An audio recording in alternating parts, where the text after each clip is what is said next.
আপনারা শুনছেন horror script. শুধু ভয় নয়, এই স্ক্রিপ্টে আছে কিছু রহস্য, কিছু অ্যাডভেঞ্চার, কিছু ভালোবাসা, কিছু ম্যাজিক।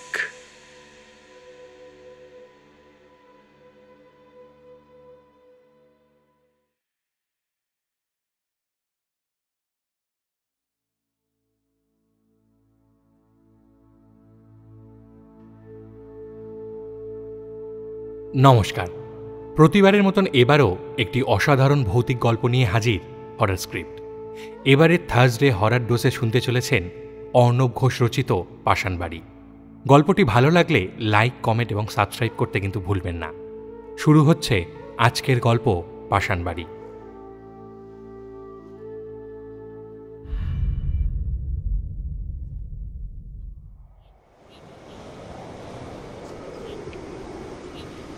তাড়াতাড়ি জাল গোটাও গো হারান্দা, আজ আর কপালে কিছু নেই। প্রচন্ড জোর কদমে হাওয়া দিচ্ছে গো, ঝড় আসলো বলে। বেমক্কা কথাটা বলে ফেলল হারানের সঙ্গী জেলে হরি। একদিকে অমাবস্যা, আকাশে চাঁদের আলোর অবকাশ আজকে নেই। তার উপর রাতও অনেক গাঢ় হয়ে এসেছে, ঠান্ডা একটা হাওয়া দিচ্ছে। আজ ঝড় আসার পূর্ণ সম্ভাবনা রয়েছে। ওদিকে হারান আবার একবার জাল ফেলার চেষ্টা করল। হরি তার সম্পূর্ণ জাল গুটিয়ে নিতে নিতে বলল, কি গো হারান্দা, জাল গোটাবে না নাকি? আরে ঝড় আসবে তো, এই ঝড় জলে মরবো নাকি? এক হ্যাচকা টানে শূন্য জালটা তুলে নিয়ে হারান মাথায় হাত দিয়ে বসে পড়ল নৌকার ওপর। সমুদ্রের জলের এই অংশে সবচেয়ে বেশি মাছ থাকে, কিন্তু আজ এমনই কপাল খারাপ, একটা মাছও জালে ধরা দিল না। মনের দুঃখে কাঁদো ভঙ্গিতে হারান বলল, বেঁচে আর আছি কই হরিদা, ঘরে খাবার মতন একটা দানা নেই। এই শালার রোজ রাতের ঝড়ের জন্য গত 3 দিন ধরে বেরোতেই পারিনি। আজও ফাঁকা জাল, বাজারে যাওয়া হয় না 1 সপ্তাহ, বিক্রি বাট্টা কিছু নেই, কোনো রোজগার নেই। কদিন আর এইভাবে কাটবে বলতো?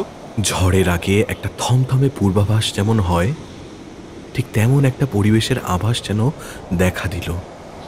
স্রোতের টানে মৃদুমন্দ দুলতে থাকলো নৌকাটা। এই নিয়ে দক্ষিণবঙ্গের সমুদ্র উপকূলবর্তী অঞ্চলে গত 1 সপ্তাহ ধরে রোজ রাতে ঝড় বৃষ্টির প্রবল তাণ্ডব দেখা দিচ্ছে।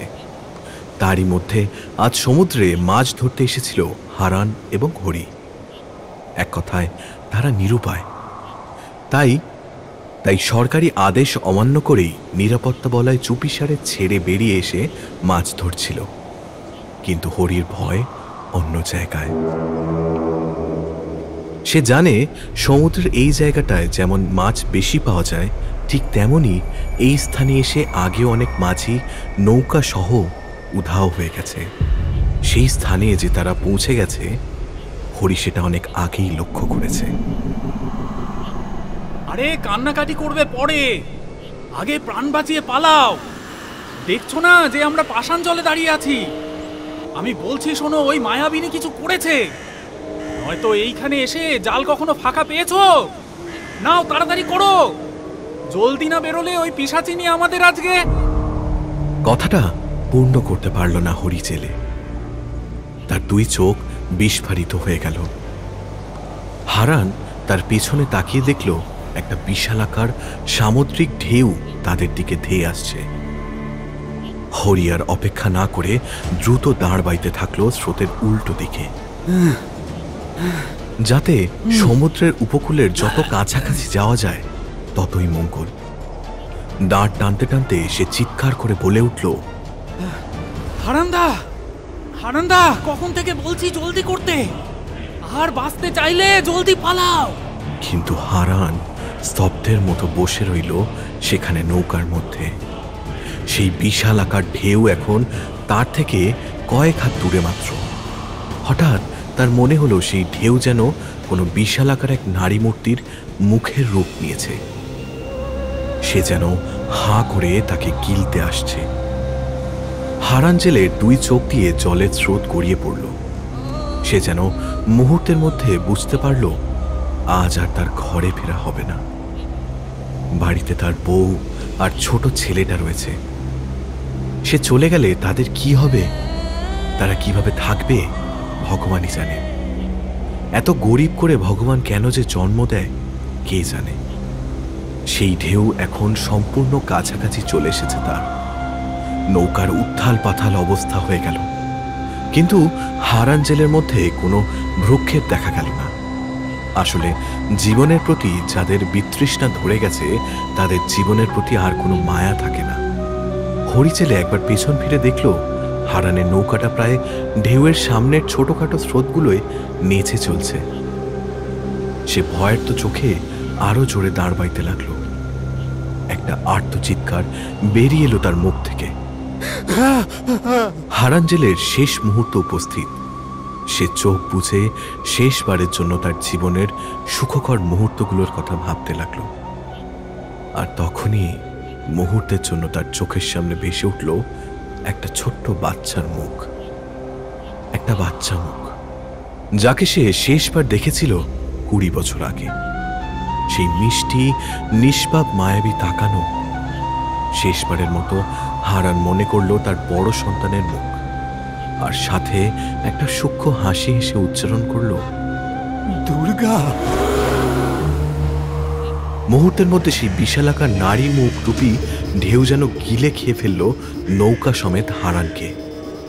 পাষাণ জলে সলিল সমাধি ঘটল এই নিয়ে 5 জন জেলের। এর আগেও নাকি 4 জন জেলের মৃত্যু হয়েছে এরকমই ঢেউয়ে। তাদের দেহাবশেষের চিহ্ন পাওয়া যায়নি। হরি দ্রুত নৌকার দাঁড় বাইলেও ঢেউয়ের শেষ ধাপ এসে আছড়ে পড়ল সেই নৌকার উপর। উল্টে গেল প্রায় তার নৌকা। চারিদিকে নীলচে জলের জগতের বেড়াজালে যেন মুহূর্তে ঢেকে গেল। সাঁতার জানলেও জলের প্রচণ্ড স্রোত এবং চাপ সহ্য করতে না পেরে সে অল্প কিছুক্ষণের মধ্যেই অজ্ঞান হয়ে গেল। দুটি নৌকার কিছুটা অংশ যেন ভেসে থাকতে লাগলো উত্তাল সমুদ্রের বুকের ওপর। নীলচে ঘোলাটে জলটা যেন আজ মনের সুখে নৃত্য পরিবেশন করা শুরু করেছে তার অতল গহ্বরে।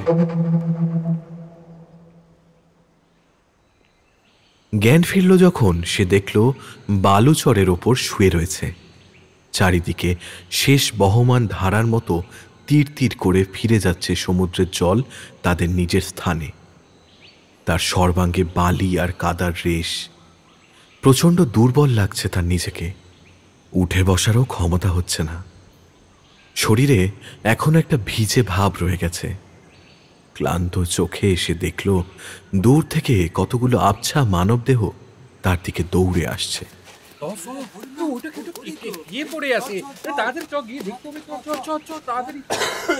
একবার কেসে উঠতে মুখ থেকে কিছুটা সামুদ্রিক নোনা জল বেরিয়ে এলো। লোকগুলো এসে তাকে এক প্রকার চ্যাংদোলা করে তুলে নিয়ে যেতে লাগলো, কিন্তু হরির নজর স্থির, দৃশ্যমান অন্যদিকে। সমুদ্রের স্বাভাবিক ঢেউয়ে মাঝ সমুদ্রে ভাসমান এবং দোদুল্যমান দুটো নৌকা এখন নৃত্যরত। হারান্দার নৌকাটা ভেসে উঠেছে আবার, আর তার নৌকাটাও স্রোতের টানে পেছনে গিয়ে ওখানে থেমেছে। একটা শান্ত জলের ধারা দুচোখ দিয়ে নেমে এলো তার। সবচেয়ে কাছের মানুষ ছিল এই হারান্দা। ভাবলেশহীন চোখে সেদিকেই দেখতে দেখতে ধীরে ধীরে তার চোখের সামনে থেকে সেই দৃশ্য অদৃশ্য হয়ে গেল। হারান্দা তো চলে গেল, কিন্তু আজ থেকে তার ও তার পরিবারের ভবিষ্যৎ দোদুল্যমান হয়ে রইল ওই মাঝ সমুদ্রে ভেসে থাকা নৌকাদের মতো।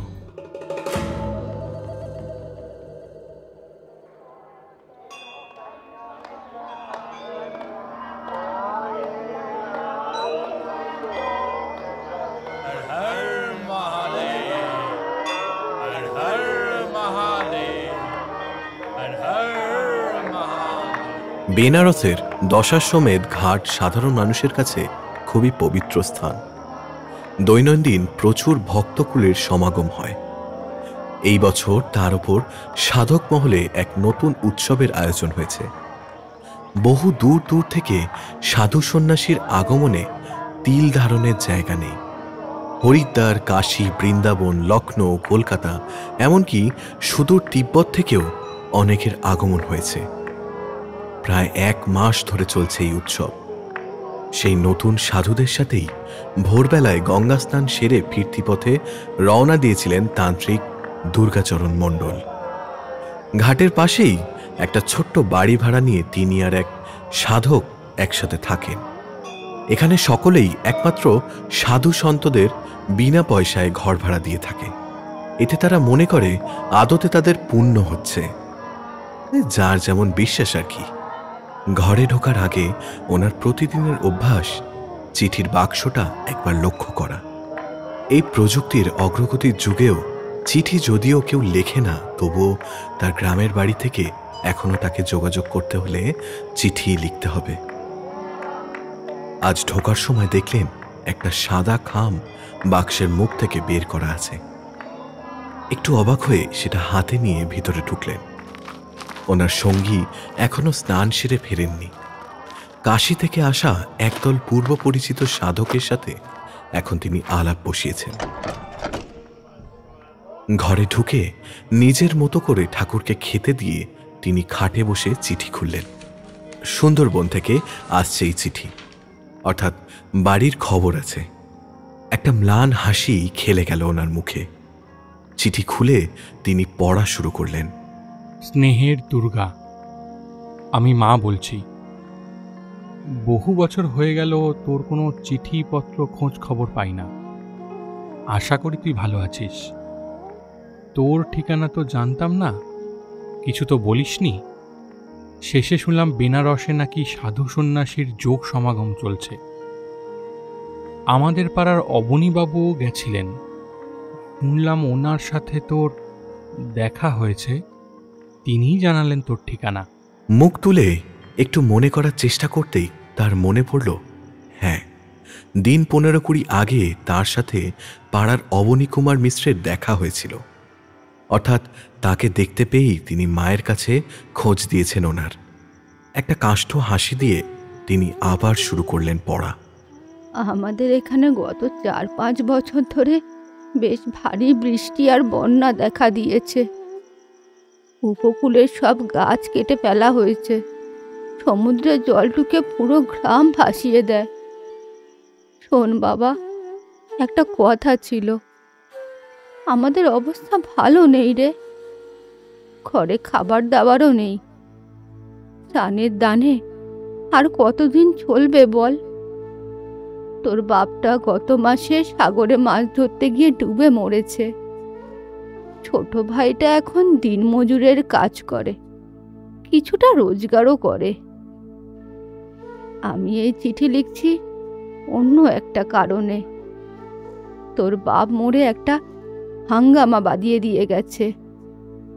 ওই সমুদ্রে যেই জায়গায় তোর বাপ মরল, সেখানে নাকি আগেও 4 জন ডুবে মারা গেছেন। তোর বাপ তো তাও ঝড়ে মরেছে। বাকি যারা মরেছে যেদিন, সেদিন নাকি কোনো ঝড় বৃষ্টিও হয়নি। এমনি সাগরের একটা বড় ঢেউ নাকি গিলে ফেলেছে তাদেরকে। এখন এখানে লোকজন বলা বলি করছে যে ওইখানে নাকি এক জল পিশাচিনীর বাস আছে। সেই নাকি টেনে নিয়ে যায় রাতের বেলায় জেলেদের, তারপর গিলে খায় ওদের। আমাকে অবনীবাবু বলেছিলেন তুই নাকি তন্তর মন্তর জানিস। তা বাপ, একবার যদি এসে দেখে যেতিস সুবিধা হতো। গ্রামের জেলেরা আর সমুদ্রে নামতেই ভয় পাচ্ছে। তাছাড়া আমি আর তোর ভাইও তো তোকে দেখি না কত বছর হয়ে গেল। আসলে একখানে চিঠি দিয়ে আসিস বাপ। আমার আশীর্বাদ রইল। ইতি, তোর মা। চিঠিটা ভাঁজ করে আবার তার বালিশের নিচে তিনি রেখে দিলেন। বাবার মৃত্যু হয়েছে শুনে মনটা খারাপ হয়ে গেল তার। শেষ দেখেছিল সেই 20 বছর আগে। সংসারের প্রতি কখনোই ওনার কোনো মায়া ছিল না। ছোটবেলা থেকেই ভালোবাসতেন সাধক সঙ্গ। মাত্র 18 বছর বয়সে এক গভীর রাতে এক কাপড়ে তিনি বাড়ি ছেড়েছিলেন একদল ভ্রাম্যমান তান্ত্রিক দলের সাথে। বর্তমানে বাড়িতে মা আর ছোট ভাইটা কষ্টে দিন কাটাচ্ছে। অবনীবাবুর সাথে দেখা হওয়ার সময় তিনি তো কিছু বলেননি। ওনার মনে হলো একবার গিয়ে দেখা উচিত। তবে তাকে বিশেষভাবে আকর্ষণ করছে ওই সাগর আর পিশাচিনীর অংশটা। তন্ত্রের জগতে জলযক্ষিণীর কথা উল্লেখ আছে বটে, তবে তিনি কখনো চাক্ষুষ করেননি। এনারা বিভিন্নভাবে হয় সাগরের ঢেউ রূপে, নয়তো শিকারের লোভ দেখিয়ে, আর নয়তো সুন্দরী মানবীর প্রলোভন দেখিয়ে সাধারণ মানুষদের টেনে নিয়ে তাদের হত্যা করেন। আসলে তারা এক প্রকার বন্দিনী। যক্ষ সাম্রাজ্যের অভ্যন্তরে নানা প্রকার রীতি নিয়মের প্রচলন রয়েছে। যদি কখনো কোনো যক্ষ বা যক্ষিণী সেই নিয়মের বাইরে যায়, তখন যক্ষ সমাজ নিয়ম অনুযায়ী তাদের 3 আদি শক্তির যে কোনো এক শক্তির অভ্যন্তরে বন্দী হয়ে থাকতে হয়। 3 আদি শক্তি অর্থাৎ জল, বায়ু আর অগ্নি। তবে 8 জন মানুষের প্রাণ নিতে পারলে আর তার রক্ত উৎকৃষ্ট দেবতাকে অর্ঘ্য হিসেবে উৎসর্গ করতে পারলে তারা বন্দি দশা থেকে মুক্তি লাভ করবেন। এই 8 দেহ উৎসর্গ হয় তন্ত্রের 8 মূল বিশ্বাসের প্রতি: সম্পর্ক, যন্ত্র, রীতি, জ্ঞান, সাধনা, দর্শন, কুণ্ডলিনী এবং গুপ্তবিদ্যা। যদি সেই বিষয়ই হয়, তাহলে 5 জনের প্রাণ বিসর্জন হয়ে গেছে, আরো 5 জনের প্রাণ যাওয়া এখনো বাকি। এইসব ভাবতে ভাবতে তিনি সিদ্ধান্ত নিলেন তিনি আজকেই রওনা দেবেন তার গ্রামের উদ্দেশ্যে। তার জিনিসপত্র খুবই স্বল্প: একটা ছোট্ট মতো পোটলা আর একটা লাঠি। একটা ছোট্ট কাগজে তিনি ওনার সঙ্গীর জন্য লিখে রাখলেন ওনার অনুপস্থিতির কথা। আর বিন্দুমাত্র দেরি না করে এখন তিনি রওনা দেবেন তার আদি বাড়ির উদ্দেশ্যে।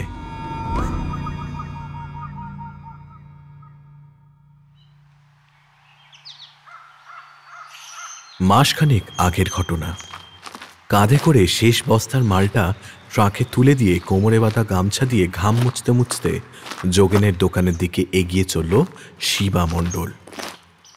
আজ একটু বেশি আমদানি হয়েছে।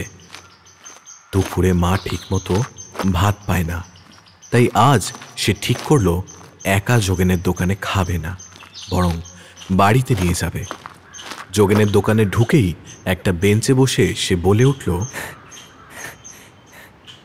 যোগেনদা, 2টো ডিম ভাত পার্সেল হবে। টেবিলে রাখা জলের বোতল থেকে জল খেতে গিয়ে তার চোখে পড়ল দোকান থেকে দূরে একটা পাথরের ওপর বসে আছে একটা মেয়ে। বয়স আন্দাজ 25-26 মতো হবে। খোলা সামুদ্রিক হাওয়ায় তার লম্বা চুলগুলো বারবার মুখের উপর এসে আঘাত করছে। ইতিমধ্যে এক ছোকরা এসে টেবিলে 2টো ডিম ভাতের পার্সেল রেখে গেল। পকেট থেকে 2টো 50 টাকা বের করে ছোকরাকে দিয়ে সে পার্সেল নিয়ে উঠে এগিয়ে এলো সেই মেয়েটার দিকে। মেয়েটার পরনে কি একটা লম্বা জামার মতো। চুলগুলো সরাতেই মুখটা দেখতে পেল শিবা। বিষণ্ণময় একটা নিটোল যুবতী মুখ, সুন্দরী মিষ্টি মুখশ্রী, ফর্সা গাত্রবর্ণ, নীলচে চোখের মণি, উদাসীন দৃষ্টি, সামনের দিকে স্থির দৃশ্যমান। শিবা তার সামনে গিয়ে জিজ্ঞাসা করল, বলছি, আপনার কি কিছু সমস্যা হয়েছে? মেয়েটা তার দিকে দৃষ্টি না দিয়েই সামনে তাকিয়ে ভাবলেশীন কণ্ঠে জবাব দেয়, সমস্যা তো অবশ্যই। এই সমুদ্র নাকি কিছু নিলে তা ফেরত দিয়ে দেয়, কিন্তু আমাকে তো দেয়নি। সে আমার থেকে সব কিছু কেড়ে নিয়েছে। আমার জগৎ, আমার পরিবার, সব কিছু কেড়ে নিয়েছে। আপনার বাড়ি কোথায়? আমার বাড়ি অনেক দূরে, আপনি চিনবেন না। তা আপনি এখানে কি করছেন? আমার নাম শিবা। আমার বাড়িতে মা ছাড়া আর কেউ নেই। এখন এখানে এসে মায়ের আর আমার জন্য খাবার নিচ্ছিলাম। দেখলাম আপনি বসে রয়েছেন একলা। যদি কোনো সাহায্য লাগে। সাহায্য আপনি করতে পারবেন? আমার সামর্থ্যের মধ্যে থাকলে আমি নিশ্চয়ই করব। বলুন, কি সাহায্য চাই? গেল বন্যায় সুন্দরবনের সব ভেসে গেল। সারা রাত একটা নৌকার ভাগ ধরে জলের মাঝে আটকে ছিলাম। তারপর আস্তে আস্তে জল সরলে ত্রাণ ক্যাম্পের ভেতর কিছুদিন ত্রাণ থেকে পাওয়া জিনিস ভাগ করে খেয়ে পেট চালাচ্ছিলাম। কিন্তু কিন্তু ত্রাণ শেষ হতেই যে যার নিজের রাস্তা দেখে নিল। একা পড়ে রইলাম আমি। কাল রাত থেকে কিছু খাওয়া হয়নি। বড্ড খিদে পেয়েছে। কিছু খাওয়াতে পারেন? শিবা সাথে সাথে এক গাল হাসি হেসে দৌড়ে ফিরে এলো যোগেনের দোকানে। আরও এক প্যাকেট ডিম ভাত নিয়ে ফিরে এসে বলল, চলুন আমার বাড়ি। আমার মা আপনাকে পেলে খুব খুশি হবেন।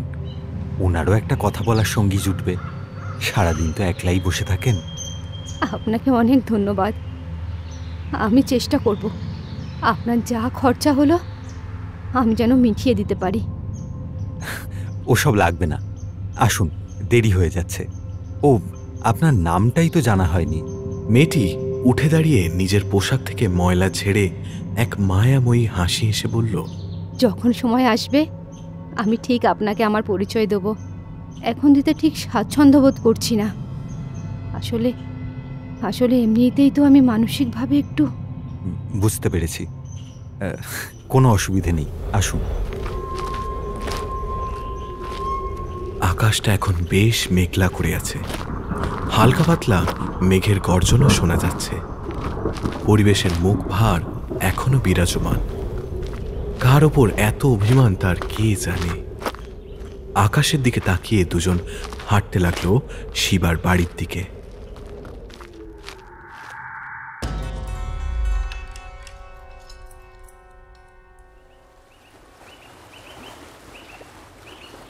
তা তুমি তো আমাদের হারানের বড় ছেলে দুর্গা। সমুদ্র থেকে বহমান অসংখ্য নদীর শাখা নদী এই অঞ্চলের ওপর দিয়ে প্রবাহিত হয়েছে। তারই ভিতর দিয়ে প্রবেশের মূল পথ এই গ্রামে। নৌকার দ্বারে জলের মন্দার স্রোত কাটতে কাটতে প্রশ্নটা জিজ্ঞাসা করল হরি জেলে। সামনে বসে থাকা এক মুখ ভর্তি কাঁচা পাকা দাড়িগোপ, লম্বা চুল, কালো পোশাক পরা তান্ত্রিক একটা সূক্ষ্ম হাসি এসে ঘাড় নেড়ে বুঝিয়ে দিলেন, হ্যাঁ। হারু আবার প্রশ্ন করল, কত ছোট তোমায় দেখেছিলাম, এখন আবার এই দেখছি। কত বদলে গেছে। বাবার মৃত্যুর খবর শুনে আসলে বুঝি? কোনো উত্তর দিলেন না দুর্গাচরণ মণ্ডল। শুধু মাথা নিচু করে বসে রইলেন। হরি বলতে থাকলো, আমার খুব ভালো বন্ধু ছিলেন তোমার বাবা। ওই গেল বছর যখন আমার ছেলের ধুম জ্বর, তখন সারা রাত আমাদের সাথে জেগে থাকতেন। করোনা না কি ছাইপাশ আসলো, সব ঘরে বন্দি হলাম। আমার বউটা চলে গেল। তখন তোমার বাবা মা আমার আর আমার ছেলের জন্য সব করেছিল। বাবার মৃত্যুর সময় তো আপনিই সাথে ছিলেন। হ্যাঁ, আমিই ছিলাম তো। কতবার বলেছিলাম দাদা ভাই আজকে বেরিও না, একে অমাবস্যা, তার উপর ঝড় উঠছে। কিন্তু উনি শোনেননি, জোর করে গেলেন। অবশ্য আর উপায়ও ছিল না। বাড়িতে খাওয়ার মতন দানা নেই, রোজগার নেই কয়েকদিন ধরে। উনি বা আর কি করবেন? গেলেন। আর নিয়তিতে যা ছিল তাই হলো। পাষাণ জল গিলে খেলো। আমি কত ডাকলাম, দাদা চলুন চলুন, কিন্তু উনি হয়তো মৃত্যুকেই বেছে নিয়েছিলেন। পাষাণ জলটা কি জিনিস? চোখ বড় বড় হয়ে গেল হরিচেলের। সে মুখে আঙুল দিয়ে চুপ থাকার ভঙ্গি করে বলল, ধীরে বলো, ধীরে, জোরে নাম নিও না। পিশাচিনি শুনতে পেলে আর রক্ষা নেই। আচ্ছা, বিষয়টা কি একটু খুলে বলো যদি। বুঝলে, ওই সাগরের মাঝে একখান জায়গা আছে, আমরা ওটিকে পাষাণ জল বলি। ওটা নাকি পাষাণের রান্নাঘর। একবার ঢুকে গেলে আর বেরোনো যায় না। তোমার বাবাকে নিয়ে 5-5 জন জেলে ওখানেই গুম হয়ে গেছে। সেদিন আমারও মন বলছিল আজ সাগরে নামলে নির্ঘাত পাষাণ জল আমাদের টানবে। হলো তাই, একটু অন্যমনস্ক হয়েছি আর দেখি একদম পাষাণ জলের ভেতরে এসে পড়েছি। আর তারপরেই তো আসলো ওই, কে এলো? আরে বললাম না, ওই পিশাচিনী। ইয়া বড় একখানা ঢেউ, সেই ঢেউয়ের চেহারা ঠিক একটা মেয়ে মানুষের মুখের মতন। সে যেন হাঁ করে গিলতে আসছিল আমাদের। আমি কোনো মতে পালিয়ে বাঁচলাম। কত চেষ্টা করলাম তোমার বাবাকে নিয়ে যাওয়ার, কিছুই হলো না। উনি ঠায় বসে থাকলেন নৌকোয়। তারপর পিছন ফিরে দেখি সেই পিশাচিনী তোমার বাবাকে নৌকো শুদ্ধ।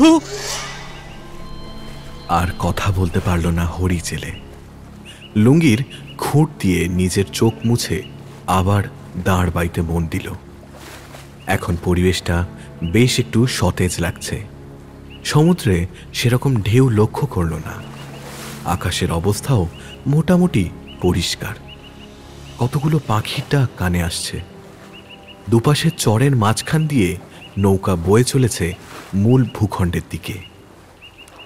তা তুমি কোথায় ছিলে এতদিন? বেনারস। এখানের খবর কে দিল? মা চিঠি লিখেছিলেন, তাই এলাম। দেখি আমি কোনো পিশাচিনী থাকলে তাকে সরাতে পারি কিনা। তো তুমি কিভাবে সরাবে? আমি তান্ত্রিক হরি কাকা, ওসব নিয়েই তো আমার কাজ। আর আপনার ভয় পাওয়ার কোনো কারণ নেই।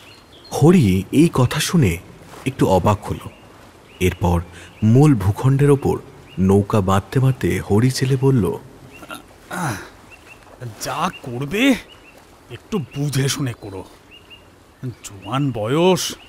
দুর্গাচরণ তার থলে থেকে 10টা টাকা বের করে হরির দিকে এগিয়ে দিতেই সে জিভ কেটে বলল, একে তোমার পরিবারের এত উপকার, তার উপর তুমি এসেছো আবার আমাদের উপকার করতে। এই টাকা নিলে আমাদেরই অমঙ্গল। তুমি সাবধানে যেও। এক গাল হেসে দুর্গাচরণ টাকাটা আবার থলেতে ভরে রওনা দিল নিজের বাড়ির উদ্দেশ্যে। চরের পাশের ম্যানগ্রোভ জঙ্গলের মধ্যে দিয়ে গিয়ে মূল গায়ে ঢুকতে হয়। দিনের আলোতে হরি দেখল কালো পোশাক পরা দুর্গাচরণ যেন নিজেকে জঙ্গলে মিলিয়ে দিল।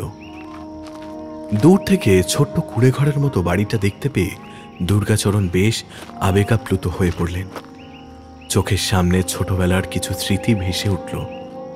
এই সামনের সোজা রাস্তাটা ধরে এককালে কত ছোটাছুটি করেছেন তিনি। এই রাস্তা ধরেই ওনার বাবা কাঁধে জাল নিয়ে মাছ ধরতে যেতেন। ওনাদের সংসার ছোট্ট এবং দরিদ্র হলেও শান্তি ছিল। ওনার বাবার মৃত্যুর পর যেন সেই শান্তিটাই নষ্ট হয়ে গেছে।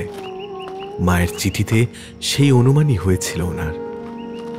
কখনো ভাবেননি গ্রামে ফিরে আসতে হলে তাকে এইভাবে ফিরে আসতে হবে। চোখ থেকে কি দুফোঁটা জল গড়িয়ে পড়ল? না না, নিজেকে মায়ার বন্ধনে মুক্ত হতে দিলে চলবে না। তবে এখন গ্রামে বেশ কিছু পরিবর্তন হয়েছে। অনেক দিকে অগ্রগতিও হয়েছে এই 20 বছরে। হাঁটতে হাঁটতে যখন বাড়ির একদম কাছাকাছি এসে তিনি পৌঁছলেন, তখন দেখলেন ভেতর থেকে এক মহিলা বেরিয়ে এলেন। পরনে একটা চুড়িদার। স্নান সেরে বেরিয়ে এসে রোদে গামছা দিয়ে চুল শুকোতে বেরোলেন বলে মনে হলো ওনার। স্ত্রীলোকটি ওনাকে দেখে কিরকম অদ্ভুত দৃষ্টিতে তাকালো। দুর্গাচরণ ওনার দিকে মিষ্টি করে হেসে জিজ্ঞাসা করলেন, মা, এই বাড়িতে এখনো নির্মলা দেবী এবং শিবচরণ মণ্ডল থাকেন তো? স্ত্রীলোকটি একবার আপাদমস্তক তাকে দেখে নিয়ে জিজ্ঞাসা করল, হ্যাঁ, কিন্তু আপনি কে? আমাকে তুমি চিনবে না মা। তুমি ভেতরের কাউকে গিয়ে বলো দুর্গা এসেছে, দুর্গাচরণ। স্ত্রীলোকটি ভিতরে না ঢুকেই বাইরে থেকে চিৎকার করে বলে উঠল, মা, মা, দেখুন এক সন্ন্যাসী আপনার সাথে দেখা করতে এসেছেন। ভিতর থেকে আওয়াজ এলো, এখন আর ভিক্ষা হবে না বলে দাও। সকাল থেকে মেলা কাজ, ধুর, আর এদের আসার সময় হয় না। তুমি আমার নাম বলো, দেখবে উনি ছুটে আসবেন। ও মা, একবার এসে দেখোই না, নাম বলছে দুর্গাচরণ। হঠাৎই ভিতর থেকে একসাথে 3টে বাসন পড়ার শব্দ এলো। বৃদ্ধ নির্মলা দেবী ছুটে ছুটে বাইরে এসে এক মুহূর্তের জন্য স্তম্ভিত হয়ে গেল। সে হয়তো আশা করেছিল তার সেই 20 বছর আগের দেখা ছোট্ট দুর্গাকে সে দেখতে পাবে, কিন্তু পরিবর্তে দাঁড়িয়ে আছেন কালো পোশাক পরিহিত এক বিশাল দেহধারী, দাড়ি গোঁফওয়ালা, লম্বা চুলওয়ালা লোক, স্বয়ং দুর্গাচরণ মণ্ডল, বেনারসের উচ্চমার্গের তান্ত্রিক। একটু সময় লাগলো নির্মলা দেবীর চিনতে, তবে মুখশ্রীর হাসি দেখে সে ঠিক চিনল তার বড় সন্তানকে। সে দুহাত দিয়ে তার বিশাল বক্ষে হাত বুলিয়ে বললেন, তুই আমার দুর্গা, আমার আমার ছোট্ট দুর্গা। এই বলে সে অঝরে কাঁদতে আরম্ভ করল। এমন সময় ভেতর থেকে শিবা বেরিয়ে এলো। 20 বছর পর দাদার মুখোমুখি হলো সে, তবে তার মুখে কোনো অভিব্যক্তি প্রকাশ পেল না। নির্মলা দেবী এখন ওনার বুকে মুখ গুজে কাঁদছেন। একটু থামলে সে জড়িয়ে ধরে জিজ্ঞাসা করলেন, আমার চিঠির কোনো উত্তর দিলি না কেন? ভাবলাম চিঠির বদলে চিঠি প্রেরণকারী নিজেই আসলে বিষয়টা ভালোই হবে। ইতিমধ্যে সেই স্ত্রীলোকটি শিবার কানের কাছে গিয়ে চুপি চুপি জিজ্ঞাসা করল, এই কে ইনি? এনাকে তো গ্রামে আগে কখনো দেখিনি। আমার দাদা দুর্গাচরণ মিশ্র, যিনি আজ থেকে প্রায় 20 বছর আগে বাড়ি ছেড়ে চলে গিয়েছিলেন, আজ ফিরে এলেন। এরপর দুর্গাচরণ সেই স্ত্রীলোকটির দিকে তাকালে কান্না থামিয়ে নির্মলা দেবী বলে উঠলেন, ওর নাম মায়া, তোর ছোটর বউ। মাসখানেক হলো ওদের বিয়ে হয়েছে। ভারী চটপটে মেয়ে, খুব ভালো হাতের কাজ আর দারুণ রান্না করে। শাশুড়ির দিকে তাকিয়ে মায়া দেখল সে তাকে দুর্গাচরণকে প্রণাম করতে বলছে, কিন্তু তার একদমই ইচ্ছে করছিল না। কিন্তু মায়ের আদেশ, পাছে ঝামেলা হয়, তাই দুর্গাচরণের পায়ে হাত দিয়ে প্রণাম করল সে। পায়ে হাত দিতেই দুর্গাচরণের অন্তরটা কিরকম করে উঠল। তিনি মাথায় হাত রাখতে গিয়েও থমকে গেলেন, তবু কোনো মতে নিজেকে সামাল দিয়ে মাথায় হাত রেখে বললেন, দীর্ঘজীবী হও। শিবা তাকে প্রণাম করতে গেলে দুর্গা তাকে থামিয়ে বললেন, আমাদের তন্ত্রের জগতে ভাই ভাইয়ে প্রণামের রীতি নেই। হ্যাঁ, বুকে স্থান দিলে। সাথে সাথে শিবা জড়িয়ে ধরল তার দাদাকে। আলিঙ্গন পর্ব শেষ হলে নির্মলা দেবী তাদের সকলকে ভেতরে ঢুকতে বলল। দুর্গা কিন্তু সবসময় নজর রাখলেন সেই মায়ার দিকে। তার স্পর্শ পাওয়ার সাথে সাথেই তিনি একটি ঋণাত্মক শক্তির আভাস পেয়েছিলেন। তাছাড়া মেয়েটার শরীর থেকে একটা অদ্ভুত গন্ধ তিনি পাচ্ছিলেন। এই গন্ধ কিন্তু সাধারণ মানুষ পাবে না। তন্ত্রসিদ্ধ মানুষেরাই একমাত্র এই গন্ধের আঁচ পাবেন। গন্ধটা এক প্রকার ফুলের বাজে গন্ধ। সেই ফুল একমাত্র একই স্থানে পাওয়া যায়, যক্ষ সাম্রাজ্যে। তিনি তখনই কিছু না করার সিদ্ধান্ত নিলেন। সেদিন সারাদিন প্রায় এক প্রকার গল্প করেই কেটে গেল। তবে দুর্গা মায়ার আচার আচরণে কোন রকম সন্দেহজনক কিছু পেলেন না। তখন তিনি ভাবলেন হয়তো তিনি বেশিই ভাবছেন।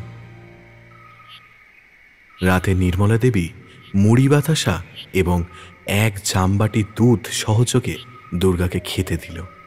খাওয়া দাওয়ার পর নির্মলা দেবী দুর্গাকে বললেন, তুই বাবার ঘরে শুয়ে পড়, আর আজ আমরা 3 জন একসাথে শুয়ে পড়ব। দুর্গাচরণ কোন রকম সন্দেহজনক কিছু অনুভব না করায় মায়ের কথায় রাজি হয়ে গেলেন। প্রায় 20 বছর পর আবার নিজের বাড়ির খাটিয়ায় গা এলালেন দুর্গাচরণ। একটা অদ্ভুত অনুভূতি হচ্ছিল ওনার ভিতর। এই খাটিয়ায় এককালে ওনার বাবা ঘুমাতেন, আর আজ তিনি ঘুমাচ্ছেন। আলো নিভিয়ে ঘরের কোণে রাখা একটা কুজো থেকে 1 গ্লাস ঠান্ডা জল খেয়ে বিছানায় গড়িয়ে পড়লেন তিনি। তবে ওনার মনের মধ্যে একটাই প্রশ্ন ঘুরপাক খেতে থাকল, কেন মায়ার স্পর্শে ওনার ওরকম অনুভূতি হয়েছিল এবং যক্ষ সাম্রাজ্যের গন্ধই বা কেন তিনি পেয়েছিলেন। অথচ সারাদিন আর সন্দেহজনক কিছুই লক্ষ্য করেননি তিনি। কাল একবার সাগরের ধার থেকে ঘুরে আসবেন। দক্ষিণের খোলা জানালা থেকে একটা শীতল মৃদুমন্ত বাতাস এসে ঘরটা ঠান্ডা করে দিল। বাইরে দু একটা ঝিঝি পোকা ডাকছে। রাতের স্নিগ্ধ শান্ত পরিবেশ বাইরে বিরাজমান। সমস্ত কিছু নিস্তব্ধ হয়ে যাওয়ার পর সমুদ্রের গর্জন কানে আসে। দীর্ঘ পথ ভ্রমণের ক্লান্তিতে দু চোখের পাতায় অন্ধকার নেমে এলো দুর্গাচরণের। কতক্ষণ ঘুমিয়েছেন তার ঠিক খেয়াল নেই। ঘুম ভাঙল একটা বিশ্রী গন্ধে, ঠিক যেই গন্ধটা তিনি সকালে পাচ্ছিলেন। তবে এবারে একটু বেশি তীব্রতর লাগছে সেই গন্ধ, আর সেটা আসছে পাশের ঘর থেকে। দেওয়াল ঘড়ির দিকে তাকিয়ে দেখলেন প্রায় রাত 1:30 বাজে। দরজা খুলে বাইরে এসে পাশের ঘরের জানালার পর্দা সরিয়ে ভেতরে দৃষ্টি নিক্ষেপ করলেন তিনি। আর তার সাথে সাথে যে দৃশ্য দেখলেন সেটা দেখে ওনার শির দ্বারা বেয়ে একটা ঠান্ডা স্রোত বয়ে গেল। তিনি দেখলেন মায়ার এক অন্য রূপ। এই রূপ তিনি শুধু শাস্ত্রে শুনেছেন আর পড়েছেন। এই রূপ কোনো পিশাচিনীর নয়, ওরা তো নিম্নতন্ত্রের প্রাণী। সাধকের কাছে পিশাচিনীরা ততটাও ভয়ঙ্কর নন। সব পিশাচিনী সাধারণ না হলেও খুব একটা চিন্তার বিষয় হয় না পিশাচিনীরা। তবে মায়ার আসল রূপ যক্ষরানীর মতো হুবহু এক। ওর সারা শরীর এখন প্রায় অর্ধনগ্ন অবস্থায় রয়েছে, আর শরীর থেকে চামড়া আর মাংস ঝুলছে। ওই চামড়া আর মাংস থেকেই বাজে দুর্গন্ধটা ছড়িয়েছে। লিকলিকে সরু কবজিতে মোটা সোনার বালা, কানে কানপাশা, গলায় একটা বক্ষ পর্যন্ত ঝোলানো সোনার হার, কোমরে সোনার কোমরবন্ধনী, নাকে একটা বড় নোলক। তবে সবচেয়ে লক্ষণীয় বিষয় তার লম্বা লেজ। তার এই শরীর থেকেই সেই বিশ্রী গন্ধটা আসছে। সে ধীরে ধীরে বিছানায় শুয়ে থাকা শিবার ওপর উঠে আসছে। তার লম্বা জিভটা বের করে এগিয়ে দিতে থাকলো শিবার গলার দিকে। ঠিক তখনই তিনি চিৎকার করতে যাবেন, আর সাথে সাথে ঘটল একটা উলট পুরাণ। মায়ার লেজের আঘাতে একটা ঘটি সাথে সাথে আওয়াজ করে উঠল। শিবার ঘুম খুব গাঢ়, এইসবে তার ঘুম ভাঙে না। কিন্তু নির্মলা দেবীর ঘুম খুবই পাতলা। তার ঘুম ভেঙে যেতেই সতর্ক হয়ে গিয়ে যক্ষিণী তার লেজ দিয়ে প্রথমেই নির্মলা দেবীর নাক মুখ পেঁচিয়ে ধরে তাকে চিৎকার করা থেকে বিরত রাখলেন। তারপর দ্রুত খাট থেকে নেমে তার লম্বা জিভ বসিয়ে দিল তার গলায়।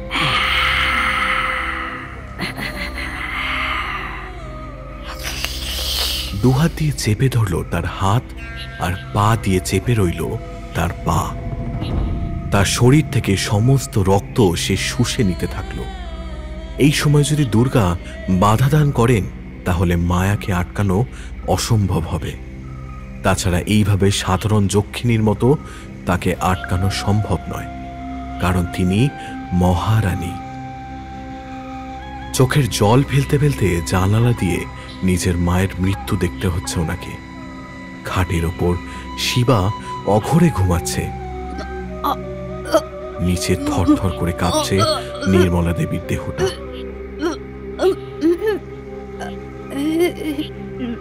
ধীরে ধীরে রক্ত শূন্য হচ্ছে তার দেহ। দুই চোখ বিস্ফারিত হয়ে দেখছে মায়াকে। তবে ভয়ের চেয়ে কষ্ট হচ্ছে বেশি তার। যেন এই শেষ বয়সে এসে বিশ্বাসঘাতকতাকে মেনে নিতে পারছে না, তাও নিজের পুত্রবধূর থেকে। মায়ার নীলাভ চোখ দুটো যেন সম্মোহিতের মতো তাকিয়ে রয়েছে নির্মলা দেবীর দিকে। এরপর ধীরে ধীরে সব রক্ত শোষণ করা হলে কয়েকবার কেঁপে কেঁপে উঠে নিথর হয়ে গেল নির্মলা দেবীর প্রাণহীন দেহটা। এমন সময় দুর্গার অসাবধানতাবশত সেই জানালার নিচে দালানের কাছে রাখা একটা ছোট্ট বাটি তার পায়ে লেগে আওয়াজ করে উঠল। সাথে সাথে মায়া আবার তার মানবী রূপে ফিরে জানালার দিকে তাকালো। দুর্গাচরণ সাথে সাথে পর্দা সরিয়ে আবার নিজের ঘরে দৌড়ে গিয়ে শুয়ে পড়ার ভান করলেন। মায়া একবার দেখে নিল শিবাকে ঠিকঠাক ঘুমোচ্ছে কিনা। হ্যাঁ, সব ঠিকঠাক আছে। এরপর সে দরজা খুলে পাশের ঘরে ঢুকল। দুর্গাচরণ ঘুমাচ্ছেন, কিন্তু আদতে তিনি ঘুমানোর অভিনয় করছেন। মায়া সোজা ওনার বিছানার কাছে এসে তার মুখের সামনে মুখ নামিয়ে এনে পরীক্ষা করতে থাকলো ওনাকে। দু একবার গন্ধ শুকলো ভালো মতন। তার প্রতিটা নিঃশ্বাসে সেই বীভৎস গন্ধ নাকে আসছিল ওনার। শক্ত করে নিজের স্নায়ু ধরে রেখে দুর্গাচরণ শুয়ে থাকলেন পাথরের মতন। এক মুহূর্ত পূর্বে তার মা মারা গেছেন, আর এখন ওনার পরীক্ষা হচ্ছে। প্রচণ্ড স্নায়ু প্রয়োজন এই মুহূর্তে। এরপর মায়া পরীক্ষা শেষ করে তিনি ঘুমোচ্ছেন নিশ্চিত করে আবার তার ঘরের দরজা বন্ধ করে বেরিয়ে গেল। সে বেরিয়ে যেতেই চোখ খুললেন দুর্গাচরণ। জানালার পর্দা সরিয়ে তিনি দেখলেন মায়া দালান থেকে বেরিয়ে বাড়ির বাইরে চলে যাচ্ছে। খুব সম্ভবত দুর্গা জানেন যে সে কোথায় যাচ্ছে। সে সমুদ্রের মাঝ পথে যাচ্ছে।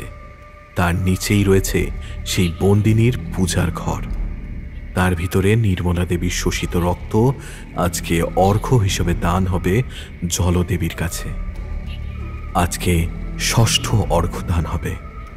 এই স্থানেই মৃত্যু হয়েছে ওনার বাবা সহ আরও 5 জন জেলের। ওই স্থান সাধারণ মানুষের কাছে পাষাণজল নামেই পরিচিত। ওনার প্রয়োজন আর মাত্র 2 তরতাজা প্রাণের রক্তের। একবার তিনি ভাবলেন যে পাশের ঘরে মায়ের মৃতদেহ পড়ে আছে, উঠে গিয়ে একটু যে দেখে আসবেন, ভাইকে ডেকে সব বলবেন। তারপরেই মনে হলো যে এখন যদি সব জানাজানি হয় তাহলে হিতে বিপরীত হতে পারে। বন্দিনী যক্ষিণী তাতে সজাগ হয়ে গেলে তাকে আটকানো আরও মুশকিল হবে। আটকানোর অর্থ এখন আর যক্ষিণীর রানীকে ফেরত পাঠানো নয়, তাকে পুরোপুরি মৃত্যুর মুখে ঠেলে দেওয়া। তার জন্য তাকে তার অষ্টম শিকারে পৌঁছানোর আগেই আটকাতে হবে। ওনার মাতৃ বলিদান কখনোই ব্যর্থ হতে দেবেন না। তিনি শুয়ে শুয়ে চোখের জল ফেলতে ফেলতে খুব ধীর কণ্ঠে বললেন, তোমার মৃত্যুর প্রতিশোধ আমি নেবই মা। আমি কথা দিলাম, আমাদের পরিবারের ওপর যার করাল গ্রাস পড়েছে তাকে আমি শেষ করবই। সারা রাত ঘুম হলো না ওনার। চোখ বন্ধ করে শুয়েছিলেন তিনি। ঠিক শেষ রাতের দিকে পাশের ঘরের দরজা খোলার শব্দ পেলেন তিনি। মায়া ফিরে এলো, আর এসেই প্রথমে দুর্গার ঘরের জানালার পর্দা সরিয়ে একবার দেখে নিল ওনাকে। চোখ বন্ধ করেই তিনি শুয়েছিলেন। মায়া কিছুক্ষণ নিষ্ফলক দৃষ্টিতে চেয়ে রইল দুর্গার দিকে, কিন্তু সেই দৃষ্টির মধ্যে একটা ঠান্ডা শীতল ক্ষোভ ছিল। কিছুক্ষণ পরে তার সন্তুষ্টি হলে সে আবার পাশের ঘরের দরজা বন্ধ করে চলে গেল। ক্ষোভের আগে চোয়াল শক্ত হয়ে এলো ওনার। মায়া প্রথমে তার ভাইকে প্রলোভন দেখিয়ে বিবাহ করেছে, আর তারপর এখন তার মাকে হত্যা করেছে। এই প্রতিশোধ নিতেই হবে। এখন আর সেই গন্ধটা আসছে না। মানবী রূপে সেই গন্ধটা সে মনুষ্য চামড়ার আড়ালে ঢেকে রাখে। তবে এখন প্রয়োজন ওনার গুরুদেব দনুজ মিশ্রকে। কারণ সাধারণ যক্ষিণীকে কি করে আটকাতে হয় সেইটি ওনার জানা, কিন্তু ওনার এখনো জানা নেই রানীকে কি করে আটকানো সম্ভব, নাকি আদৌ সম্ভব কিনা। আরও দুটো প্রশ্ন ওনার মনকে বারবার আঘাত করছে, যে প্রশ্ন দুটো এতক্ষণ তিনি কারোর কাছে করেননি। কারণ এই 2 উত্তর একমাত্র যিনি দিতে পারেন তিনি হলেন ওনার গুরুদেব।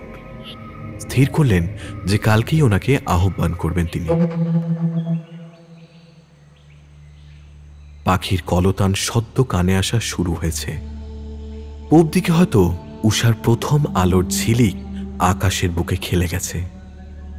তিনি মনে মনে একবার সেই প্রশ্ন দুটো আওড়ালেন। প্রথমত, যক্ষের মহারানী কি নিয়ম ভঙ্গের জন্য আদি মাতৃশক্তির বন্ধনে আবদ্ধ হন, নাকি উদ্দেশ্য অন্য কিছু আছে? আর দ্বিতীয়ত, অষ্টম অর্ঘ্য প্রদানের পর কি হয়? মনে তো হয় না তিনি আবার ফিরে যান। তাতে লাভের লাভ কিছুই হয় না। তাহলে অষ্টম অর্ঘ্যের পরবর্তী ধাপ কি? আর এনাকে আটকানোর উপায়ই বা কি? প্রশ্ন অনেক, কিন্তু উত্তর নেই।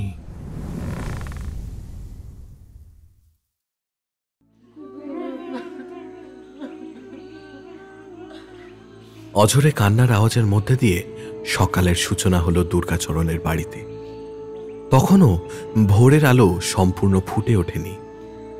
নির্মলা দেবীর রক্তশূন্য নিথর দেহটা ছাদের দেওয়ালের দিকে একটা অদ্ভুত চাহনি দিয়ে তাকিয়ে রয়েছে, যেন গিলে খাবে। মৃত্যুর পর শরীরটা একটা অদ্ভুত আকার ধারণ করে যেন। দুর্গাচরণ নিজের ঘর থেকে বেরিয়ে এসে পাশের ঘরে প্রবেশ করলেন।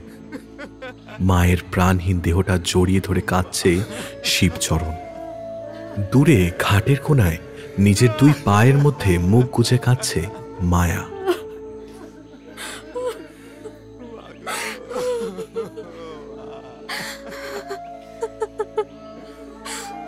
দুর্গাচরণের রাগ মাথায় উঠে গেল এহেন কার্যকলাপে।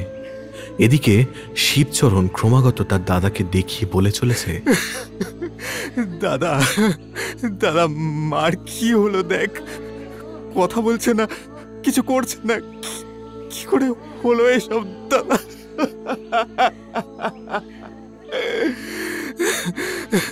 দাদা দেখ না, দেখ না, তুই তো তন্ত্রমন্ত্র জানিস।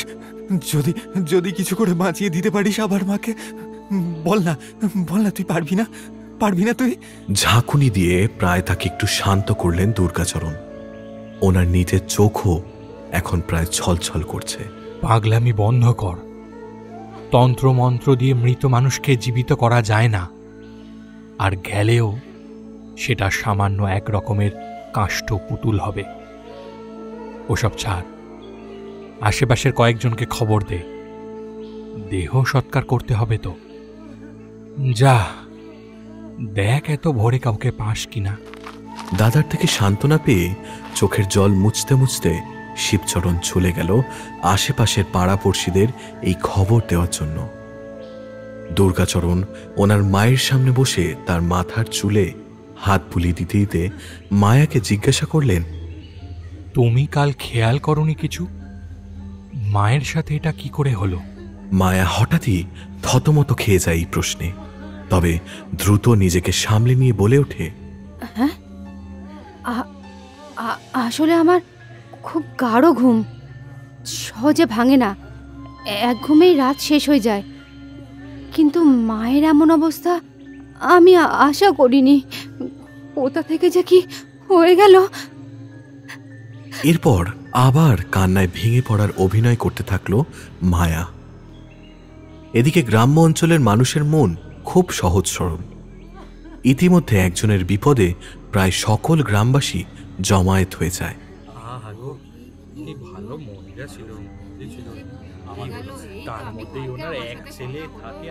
এটাই পার্থক্য গ্রামের থেকে বর্তমান মফস্বলের এবং শহরের মানুষের মানসিকতায়।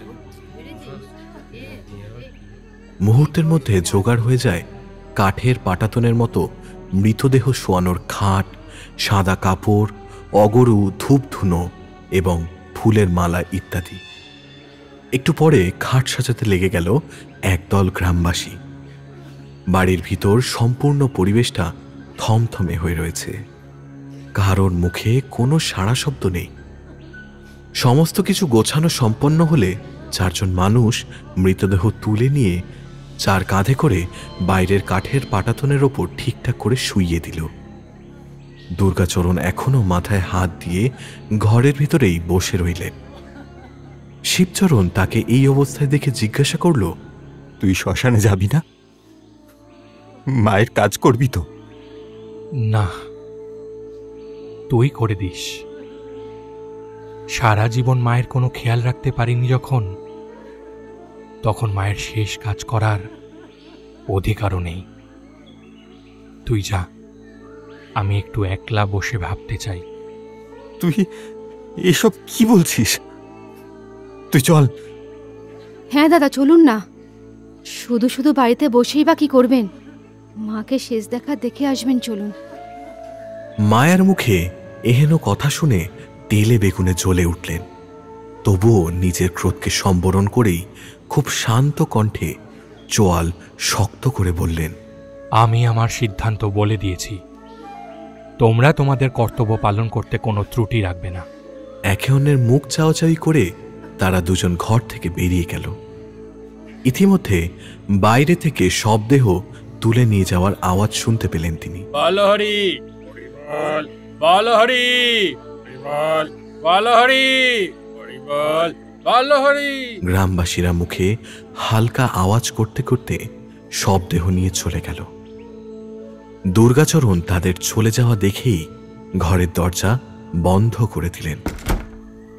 ভেতরে বসে মায়ের একটা ছবির দিকে তাকিয়ে তিনি বেশ কিছুক্ষণ স্থিরভাবে চেয়ে রইলেন। তার মনে স্মৃতিপটে তার ছেলেবেলা এবং মায়ের সাথে কাটানোর মুহূর্তগুলো ভেসে উঠতে থাকল। মুখে একটা হালকা হাসি আর চোখের কোণায় কিছুটা জল ভেসে উঠল তার। এবার তিনি তার কাজ শুরু করলেন। ওনার সাথে আনা ছোট্ট থলেটা এই ঘরেই রাখা আছে। সেটা দেওয়ালের হুক থেকে নামিয়ে এনে সেখান থেকে বের করলেন কয়েকটা জিনিস। একটা ঘটি ভর্তি মন্ত্রপুত ছাই আর একটা ছোট বাটিতে রাখা শুকনো চন্দন। ওনার গুরুদেব ওনাকে জানিয়ে দিয়েছিলেন যখন ওনাকে স্মরণ করার প্রয়োজন হবে ঠিক তখনই এই চন্দন আর ছাই দিয়ে তাতে অল্প গঙ্গার জল মিশিয়ে একটা গোলাকার মণ্ড বানাতে হবে। সেই মণ্ডের ওপর নিজের বাম হাতের কনিষ্ঠা এবং তর্জনী রেখে ওনাকে আহ্বান করতে হবে। কথা মতো সকল কাজ করলেন দুর্গাচরণ।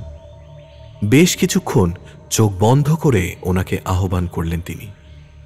এরপর ওনার মানস চক্ষে ভেসে উঠল একটা ছায়া মূর্তি। সেই মূর্তি ধোঁয়ার মধ্য দিয়ে শুধু কালো বর্ণ ধারণ করে রয়েছে। খুব ধীর কণ্ঠে দুর্গাচরণ বললেন, গুরুদেব, আপনাকে প্রয়োজন আমার গুরুদেব। গ্রামের মানুষদের আপনাকে প্রয়োজন। তাদের সকলের হয়ে আমি আপনাকে আহ্বান করছি। ওপাশ থেকে একটা ভারী এবং গম্ভীর কণ্ঠে আওয়াজ এলো, আমি সব জানি দুর্গা, আমি নিশ্চয়ই সাহায্য করব। যে জিনিস আজকে শুধু এই গ্রামে সীমাবদ্ধ রয়েছে সেই জিনিস না আটকাতে পারলে সারা বিশ্বে সেটার ত্রাস ছড়িয়ে পড়বে। তুমি চিন্তা করো না দুর্গা, আমি আসছি। তুমি আগ বাড়িয়ে কিচ্ছু করবে না, একা কিচ্ছু করতে পারবে না। তুমি করতে গেলে হিতে বিপরীত হতে পারে। আমি আসছি। গ্রামের শেষে কাল ভৈরবের মন্দিরে আসবে, ওখানেই দেখা করব। আর কিছু খাবার এনো, কাজে লাগবে। এরপর আবার ধোঁয়ার মধ্যে সেই ছায়ামূর্তি ধীরে ধীরে মিলিয়ে গেল। চোখ খুলে জিনিসপত্র আবার থলের ভিতর ঢুকিয়ে সেই মণ্ড নিয়ে দুর্গাচরণ বাইরে বেরিয়ে এলেন। সূর্যদেব এখন মোটামুটি স্বমহিমায় আকাশে বিরাজ করছেন। তার মাকে শ্মশানে নিয়ে যাওয়া হয়েছে। তার পাশেই গঙ্গার ঘাট। অনেকক্ষণ হয়ে গেছে। এখন রওনা দিলে মাঝপথে তাদের দেখা পেয়ে যাবেন তিনি। সব ভেবে ঘরের চাবি নিয়ে দরজায় তালা দিয়ে রওনা দিলেন শ্মশান ঘাটের উদ্দেশ্যে। ছোটখাটো কিছু পাখির ডাক কানে আসছে। সম্পূর্ণ গ্রামটা যেন নিস্তব্ধ হয়ে বসে রয়েছে। মেঠো পথ ধরে হাঁটতে থাকলেন তিনি। হঠাৎই দেখলেন দূর থেকে একদল লোক ফিরছে, আর তাদের মধ্যে একজন সম্পূর্ণ সাদা কাপড়ে নিজেকে জড়িয়ে নিয়েছে। চিনতে পারলেন তিনি, শিবচরণ আসছে, অর্থাৎ ওনার মায়ের কাজ সম্পূর্ণ হয়েছে। দুর্গাচরণ সেই মণ্ডটা নিজের কালো বস্ত্রের মাঝে ঢুকিয়ে নিলেন, উদ্দেশ্য যাতে কোনোভাবেই মায়ার নজরের ওপর না পড়ে। এদিকে মাঝপথে দাদাকে দেখতে পেয়ে শিবচরণ জিজ্ঞাসা করল, কি ব্যাপার, এখন এদিকে কোথায় যাচ্ছিস? কাজ তো সব শেষ। তখন এতবার বললাম। তাকে মাঝপথে থামিয়ে দিয়ে দুর্গা তার কোমরে বাঁধা কোঁচার থেকে ঘরের চাবি বের করে মায়ার দিকে এগিয়ে দিয়ে বললেন, তুমি ঘরে যাও, আজ একটু রাতের জন্য বেশি ভাত রান্না করো, আজ বেশি করে খাবো। আর শিবু, তুই একটু আমার সাথে চল। মায়া ওনার হাত থেকে চাবিটা নিয়ে একটা তীর্যক দৃষ্টিতে তাকিয়ে রইল। শিবচরণ তাকে দাদার আদেশ পালন করতে বললে সে আর কথা না বাড়িয়ে চলে গেল। সকলে আবার মূল গ্রামের দিকে রওনা দিল। দুর্গাচরণ তার ভাইকে নিয়ে রওনা দিল শ্মশানের ঘাটের দিকে।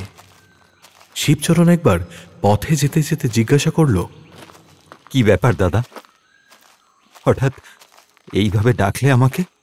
কোনো উত্তর দিলেন না দুর্গাচরণ, শুধু দুজোড়া পা দ্রুত হাঁটতে থাকল শ্মশান ঘাটের উদ্দেশ্যে।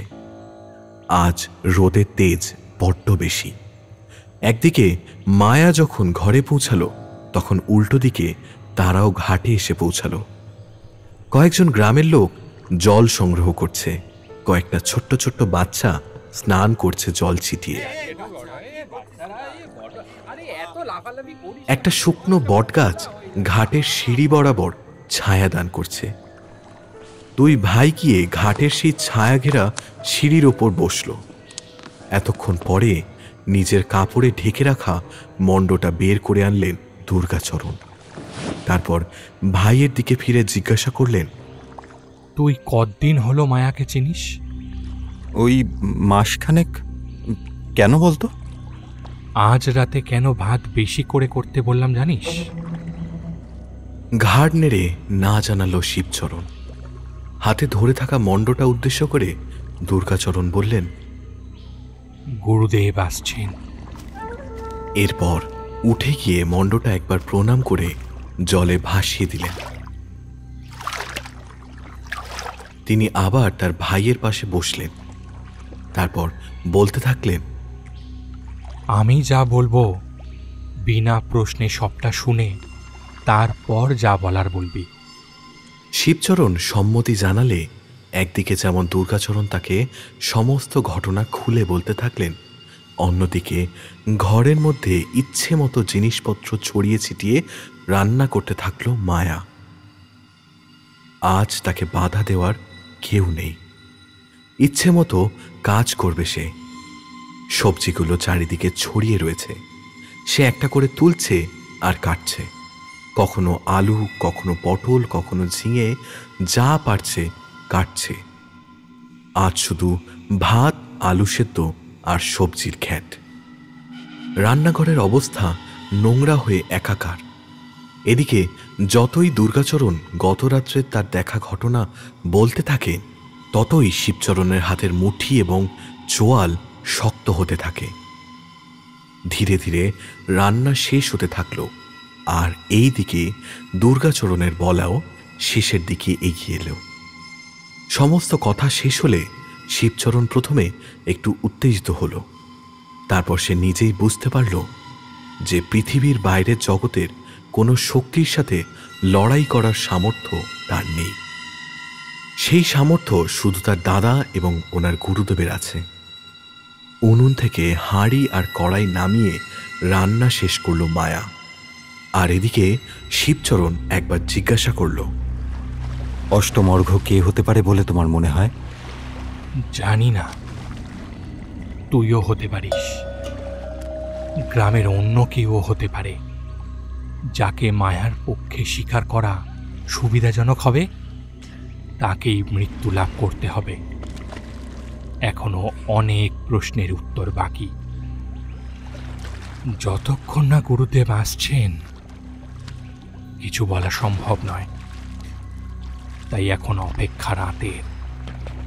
তবে মায়া যেন ঘুণাক্ষরেও তোর কথা টের না পায়। মাথার উপর গাছের ডালে বসে থাকা কিছু পাখিদের কলতান আর জলের মধ্যে বাচ্চাদের হুটোপুটির মধ্যে এক রাশ চিন্তন্বিত দুই মুখ স্থিরভাবে চেয়ে রইলেন মা গঙ্গার দিকে। ফেরার পথে হাঁটতে হাঁটতে শিবচরণ দাদাকে জিজ্ঞাসা করল, এই যক্ষিণীকে আটকানোর কোনো উপায় নেই? শুধু ঘাড় নেড়ে বোঝালো দুর্গাচরণ যে তিনি এর উত্তর জানেন না। বাড়ি ফিরতেই মায়া শান্ত কণ্ঠে জিজ্ঞাসা করল শিবচরণকে, দুই ভাই মিলে কি গল্প করছিলে? শিবচরণ রাগে গজগজ করতে শুরু করতেই যাচ্ছিল, হঠাৎই দুর্গাচরণ আলতো করে ওর হাতটা চেপে ধরতেই সে নিজেকে সামলে নিয়ে বলল, দাদা আমাকে একলা ডেকে এখন কি করে পরিবার সামলাতে হবে সেটাই বলছিল। দাদাও তো চলে যাবে, এখন সংসার টানার ভার আমার আর তোমার। যিনি সারা জীবন সংসারের ধারে কাছেও ঘেঁষলেন না, তিনি সংসার নিয়ে উপদেশ দিলেন? যাই হোক, দুজনেই স্নান করে আসুন, খেতে দিচ্ছি। একটা ব্যঙ্গাত্মক হাসি দিয়ে মায়া আবার রান্নাঘরের দিকে এগিয়ে গেল। শিবচরণ স্নান সেরে এলে দুর্গাচরণ স্নানে ঢুকলেন। এই ফাঁকে মায়া ফলমূল কেটে রাখল। আজ দুপুরে তারা তিনজন ফলাহার গ্রহণ করলেন। খাওয়া দাওয়ার পর সারা দুপুর ধরে একটাই কথা ভেবে গেলেন দুর্গাচরণ, মায়ার পরবর্তী শিকার কে হতে পারে। বিকেলে তিনি একটু গ্রামটা ঘুরে দেখতে বেরোলেন। অনেক কিছু বদলালেও একটা বিষয় আজও অক্ষত রয়ে গেছে, প্রাকৃতিক সৌন্দর্যের রহস্য। বিকেলের পড়ন্ত আলোয় আকাশটা লালচে হয়ে আছে। একটা বাড়ির বাইরের উঠোনে দেখলেন তারের উপর মাছ ধরার জাল শুকোতে দেওয়া আছে। বাড়ি থেকে বেরিয়ে সেই জাল তুলে নিচ্ছিল জেলে হরি। তাকে দেখেই দুর্গাচরণ বলে উঠলেন, হরি কাকা, ব্যস্ত আছো নাকি? না না, এসো, ভেতরে এসো। বেশ যত্ন সহকারে হরি জেলে ওনাকে তার ঘরের ভিতরে নিয়ে গেল। মাঝারি সাইজের টিনের ছাদ, সামনে লম্বা বারান্দা, একপাশে একটা ঘর আর অন্যদিকে স্নান ঘর। বসার ঘরে বসে দুজনের কথোপকথন শুরু হলো। তুমি কি আবার বেনারস চলে যাবে নাকি? হ্যাঁ, আজ রাতেই বেরিয়ে পড়ব।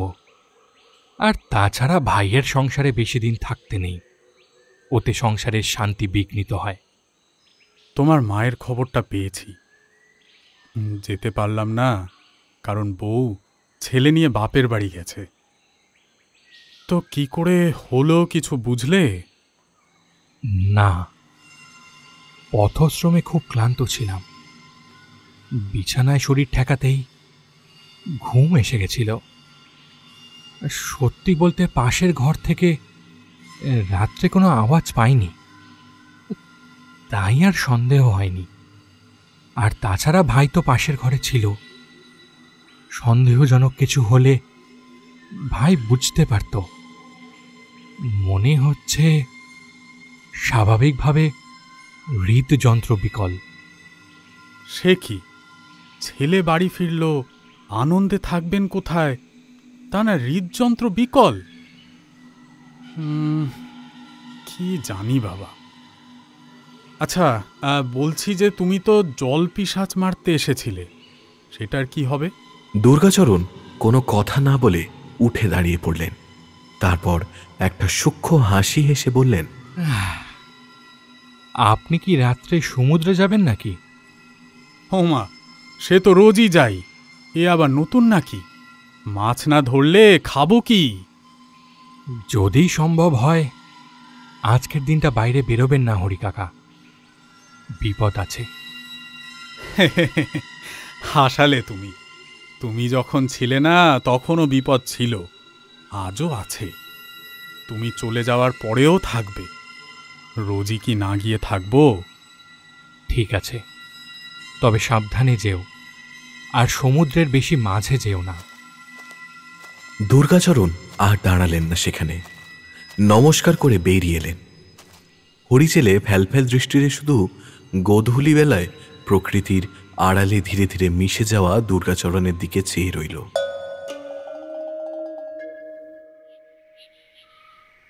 বাড়ি ফিরে নিজের ঘরে ঢুকেই তিনি রওনা দেওয়ার জন্য প্রস্তুতি নিলেন। ততক্ষণে অন্ধকার গ্রাস করে ফেলেছে গ্রামটিকে। দুর্গাচরণের পা ছুঁয়ে প্রণাম করল মায়া। সে করতে দ্বিধাবোধ করছিল, তবে শিবচরণের কথা শুনে করতে বাধ্য হল। দুর্গাচরণ তার মাথায় হাত রেখে আশীর্বাদ করে বললেন, একটা ছোট বাটিতে আমার জন্য করা কিছুটা ভাত আর তরকারি দিয়ে দাও মা। দুর্গাচরণ সত্যিই চলে যাচ্ছেন দেখে মায়ার মন প্রচণ্ড খুশি। এখন সে ইচ্ছে মতো তার শেষ কার্যটা সম্পন্ন করতে পারবে। সেও তাই আবেগের ভান করে বলল, আমি এক্ষুনি আনছি দাদা, একটু অপেক্ষা করুন। এই বলে সে রান্নাঘর থেকে খাবার বেড়ে আনতে গেল। ইতিমধ্যে শিবচরণ তার দাদাকে বিদায় জানানোর জন্য জড়িয়ে ধরল। তবে এই জড়িয়ে ধরার ফাঁকে তারা নিজেদের মধ্যে গোপনে কিছু কথা বলা বলি করে নিল। তুমি এখন কোথায় যাচ্ছ? মায়ার উপর নজর রাখবি। আজ রাত্রে ও বেরিয়ে গেলেই তুই শ্মশান ভৈরবের মন্দিরে আসবি। আমি আর গুরুদেব ওখানেই থাকব। আর যদি মায়া আমাকেই কিছু করে? তোকে কিচ্ছু করবে না ও। সবার চোখে ও তোর স্ত্রী। যদি ও তোকে কিছু করে, সন্দেহ ওর ওপর যাবে। তাই তোকে বাঁচিয়ে রাখাতেই ওর লাভ। ভয় নেই, ও বেরোলেই সাথে সাথে কাল ভৈরবের মন্দির। বাহুবন্ধন থেকে নিজেদের মুক্ত করে আবার দুর্গাচরণ মায়াকে দেখিয়ে দেখিয়ে ভাইকে বললেন, চললাম ভাই, সাবধানে থাকিস। সংসার করিনি তাই হয়তো বুঝি না, তবু বলে গেলাম, বড় লক্ষ্মীমন্ত বউ। সুখে থাকিস। মায়া ওনার হাতে ইতিমধ্যে 2 বাটি করে ভাত আর সবজি দিয়ে বলল, আমাকে ক্ষমা করে দিন দাদা, তখন আসলে মাথাটা ঠিক। না না, ঠিক আছে, সৌভাগ্যবতী হও। চলি রে শিবু। রাতের অন্ধকারে ঝিঝি আর প্যাঁচার ডাককে সঙ্গী করে দুর্গাচরণ অন্ধকারে মিলিয়ে যেতেই মায়া দরজা বন্ধ করে বলল, আজ একটু তাড়াতাড়ি শুয়ে পড়ব, কাজ বিশেষ নেই। শিবচরণ মাথা নিচু করে সম্মতি জানালো। তার এই মুহূর্তে আর কিছুই করণীয় নেই। দুজনে মিলে রাত্রে ফলাহার এবং সেদ্ধ দিয়ে সাদা ভাত খেল। আজ বেশ তাড়াতাড়ি দুজন শুয়ে পড়ল। তবে দুজনেই অপেক্ষা করতে থাকলো কখন অপরজন ঘুমে ঢলে পড়বে সেই সময়ের। বিষয়টা হয়তো বুঝতে পারে শিবচরণ, তাই মুচকি হেসে ঘুমিয়ে পড়ার ভান করল। কিছুক্ষণের মধ্যে সে ঘুমিয়েও পড়ল। কিন্তু আসল বিষয়টা হলো, নিশ্চিন্তে ঘুম আর চিন্তা করে ঘুমানোর মধ্যে পার্থক্য আছে। নিশ্চিন্তে ঘুম হয় গভীর এবং গাঢ়, আর চিন্তার ঘুম হয় পাতলা, সামান্য এদিক ওদিক হলেই ভেঙে যায়। সেটাই হলো এই রাত্রে। মায়া যখন শিবচরণকে পরীক্ষা করে সম্পূর্ণ সহমত হয়ে দরজা খুলে বাইরে বেরোল, তখন ছিটকিনের একটা হালকা শব্দে ঘুমের আমেজটা কেটে গেল শিবচরণের। তার এখন চোখ বন্ধ, কিন্তু সে ঘুমিয়ে নেই। ঘুম ভেঙে গেছে তার। চুপি চুপি নিঃশব্দ পায়ে মায়া উঠোন সংলগ্ন অঞ্চল ছেড়ে বেরিয়ে গেল আর মিশে গেল রাতের অন্ধকারে। দাদার কথা মতো শিবচরণ তখনই বাইরে এসে রওনা দিল তাদের ছোটবেলায় শেষবারের মতো দেখে আসা কাল ভৈরবের মন্দিরে। রাতের অন্ধকারে নিশ্ছিদ্র চাদর সরিয়ে হাঁটতে হাঁটতে সেই কাল ভৈরবের মন্দিরের সামনে এসে উপস্থিত হলেন দুর্গাচরণ। আশেপাশে কোথাও কাউকে দেখতে পাচ্ছেন না। আশেপাশে কয়েকটা শুকনো গাছের ডাল পড়ে আছে। পাথরের সাহায্যে ডালগুলোয় আগুন জ্বালাতেই দুটি বিষয় ওনার নজর কেড়ে নিল। প্রথমত, কৃষ্ণ পাথরের তৈরি সেই মসৃণ দেওয়ালের কাল ভৈরব মন্দির, ভিতরটা সম্পূর্ণ অন্ধকার। আর দ্বিতীয়ত, একটা গুরু গম্ভীর কণ্ঠস্বর। বেশ দেরি করে ফেললে দুর্গা। চমকে উঠে পিছনে তাকিয়ে তিনি দেখলেন রক্তাম্বর পরিহিত একজন সৌম্য সাধক বসে আছেন। কপালে রক্ত তিলক আর দুই গালে ছাই ভস্য মাখা, গলায় আর হাতের কবজিতে রুদ্রাক্ষের মালা। এই লোকটি তার গুরুদেব, বেনারসের প্রধান শ্মশান সাধক দনুজ দমন মিশ্র। চোখ বন্ধ অবস্থায় একটা পাথরের ওপর বসে আছেন। এতক্ষণ পরে তিনি চোখ খুলে উঠে এলেন। এরপর দুজনে মন্দিরের ভিতরে প্রবেশ করলেন। বিশালাকার কাল ভৈরব যেন স্বয়ং কৃষ্ণ পাথরের মূর্তিরূপে দাঁড়িয়ে রয়েছেন। মন্দিরের ভিতর ঝুল আর মাকড়সার জালে ভর্তি। একটা পরিত্যক্ত যজ্ঞকুণ্ড পড়ে আছে সামনে। সেখানে দুজন মুখোমুখি হয়ে বসলেন। প্রথমেই দনুজ দমন বলা শুরু করলেন। প্রথমে তোমার মনের প্রশ্নগুলোর উত্তর দেওয়া যাক। যক্ষীর মহারানী কখনো আদি মাতৃশক্তির বন্ধনে আবদ্ধ হন না। তিনি কোনো নিয়ম ভঙ্গ করলে তার বড়জোর সাধারণ যক্ষীর মর্যাদায় অবনতি ঘটে। তবে তিনি চাইলে নিজেকে আদি মাতৃশক্তির বন্ধনে আবদ্ধ করতে পারেন। সেটি করার একটি বিশেষ কারণ আছে। তিনি যদি নিজেকে যক্ষী থেকে মহাডামরের অন্তর্ভুক্ত করতে চান, তাহলে তাকে অষ্টব্যক্তির জীবন উৎসর্গ করতে হবে আদি শক্তিকে। যেহেতু বিনা দোষে উনি এই বন্ধনে আবদ্ধ হয়েছেন, তাই আদি মাতৃশক্তি তাকে মহাডামরে প্রবেশের অনুমতি দেন। কিন্তু কি লাভ এই মহাডামরে প্রবেশ করে? যক্ষ সাম্রাজ্যে তার তো কম শক্তি ছিল না। তুমি কি মনে করো ষড়রিপু শুধু মানুষেরই আছে? যে কোনো সুস্থ সাধারণ প্রাণীর মধ্যেই ইহা বর্তমান। লোভ, ক্ষমতার লোভ, তার জেরেই এই সব। যখন লোভ মনকে গ্রাস করে, তখন সকলে ক্ষুধিত পাষাণ হয়ে যায়। বুঝলাম গুরুদেব, এই নিন আপনার খাবার। এই বলে দুর্গাচরণ তার থলে থেকে বাটি ভর্তি ভাত আর তরকারি রাখলেন। সেটা দেখে গুরুদেব বললেন, আমার খাবার কে বলল তোমায়? আমি আমার খাবারের জন্য এটা আনতে বলিনি। এই খাবার অন্য একজনের জন্য।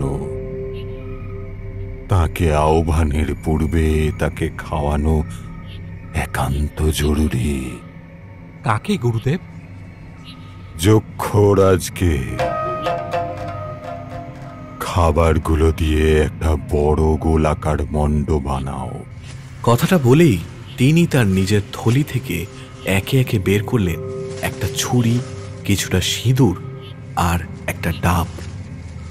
প্রথমে কিছুটা সিঁদুর দিয়ে ডাবের ওপর যক্ষ সাম্রাজ্যের চিহ্ন অঙ্কন করলেন। তারপর দুর্গাচরণের বানানো মণ্ড নিয়ে সেই ডাবের ভিতরে প্রবেশ করালেন।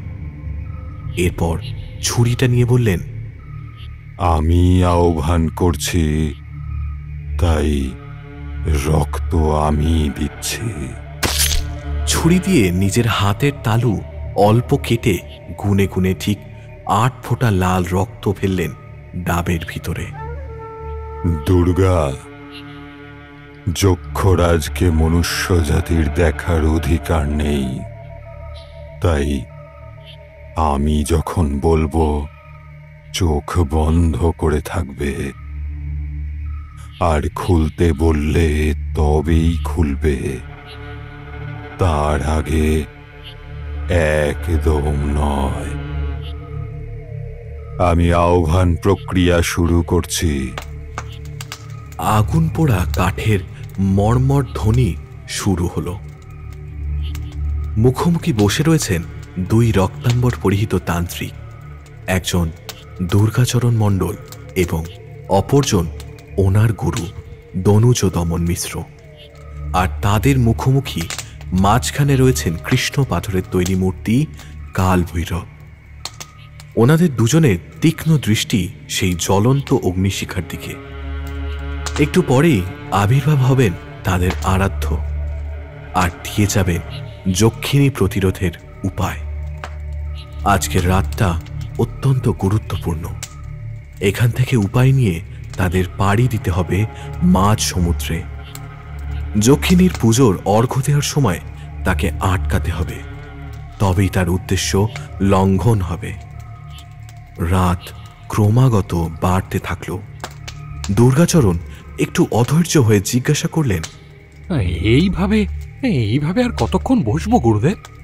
নিজের হাতে তর্জনী দিয়ে ঠোঁট চেপে দিয়ে তিনি চুপ থাকার ভঙ্গিতে বলে উঠলেন, ধৈর্য ধরতে শেখো দুর্গাচরণ। তাড়াহুড়ো এসব কার্য সম্পন্ন হয় না। যক্ষরাজ কোনো সাধারণ প্রাণী নন যে ডাকার কিছুক্ষণের মধ্যেই তিনি চলে আসবেন। তাড়াহুড়ো তো ইচ্ছে করে করছি না গুরুদেব। যত সময় এগিয়ে যাবে তত আরও একজনের প্রাণ যাওয়ার সম্ভাবনা বাড়তে পারে। আমরা নিরুপায়। বৃহৎ স্বার্থের উদ্দেশ্যে এক দুটো প্রাণের বিসর্জন কখনো কখনো মার্জনা করতে হয়। সেটা আটকানো কখনোই সাধকের হাতে থাকে না। আমরা এখন অপেক্ষা ছাড়া আর কিছুই করতে পারবো না। জানোই তো এই যজ্ঞের মাহাত্ম্য কতখানি। এই আগুন থেকেই। কথাটা সম্পূর্ণ করতে পারলেন না তিনি।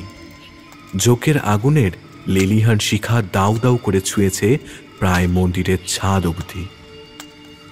হঠাৎ তারা দুজনেই একটা বিষয় খেয়াল করলেন।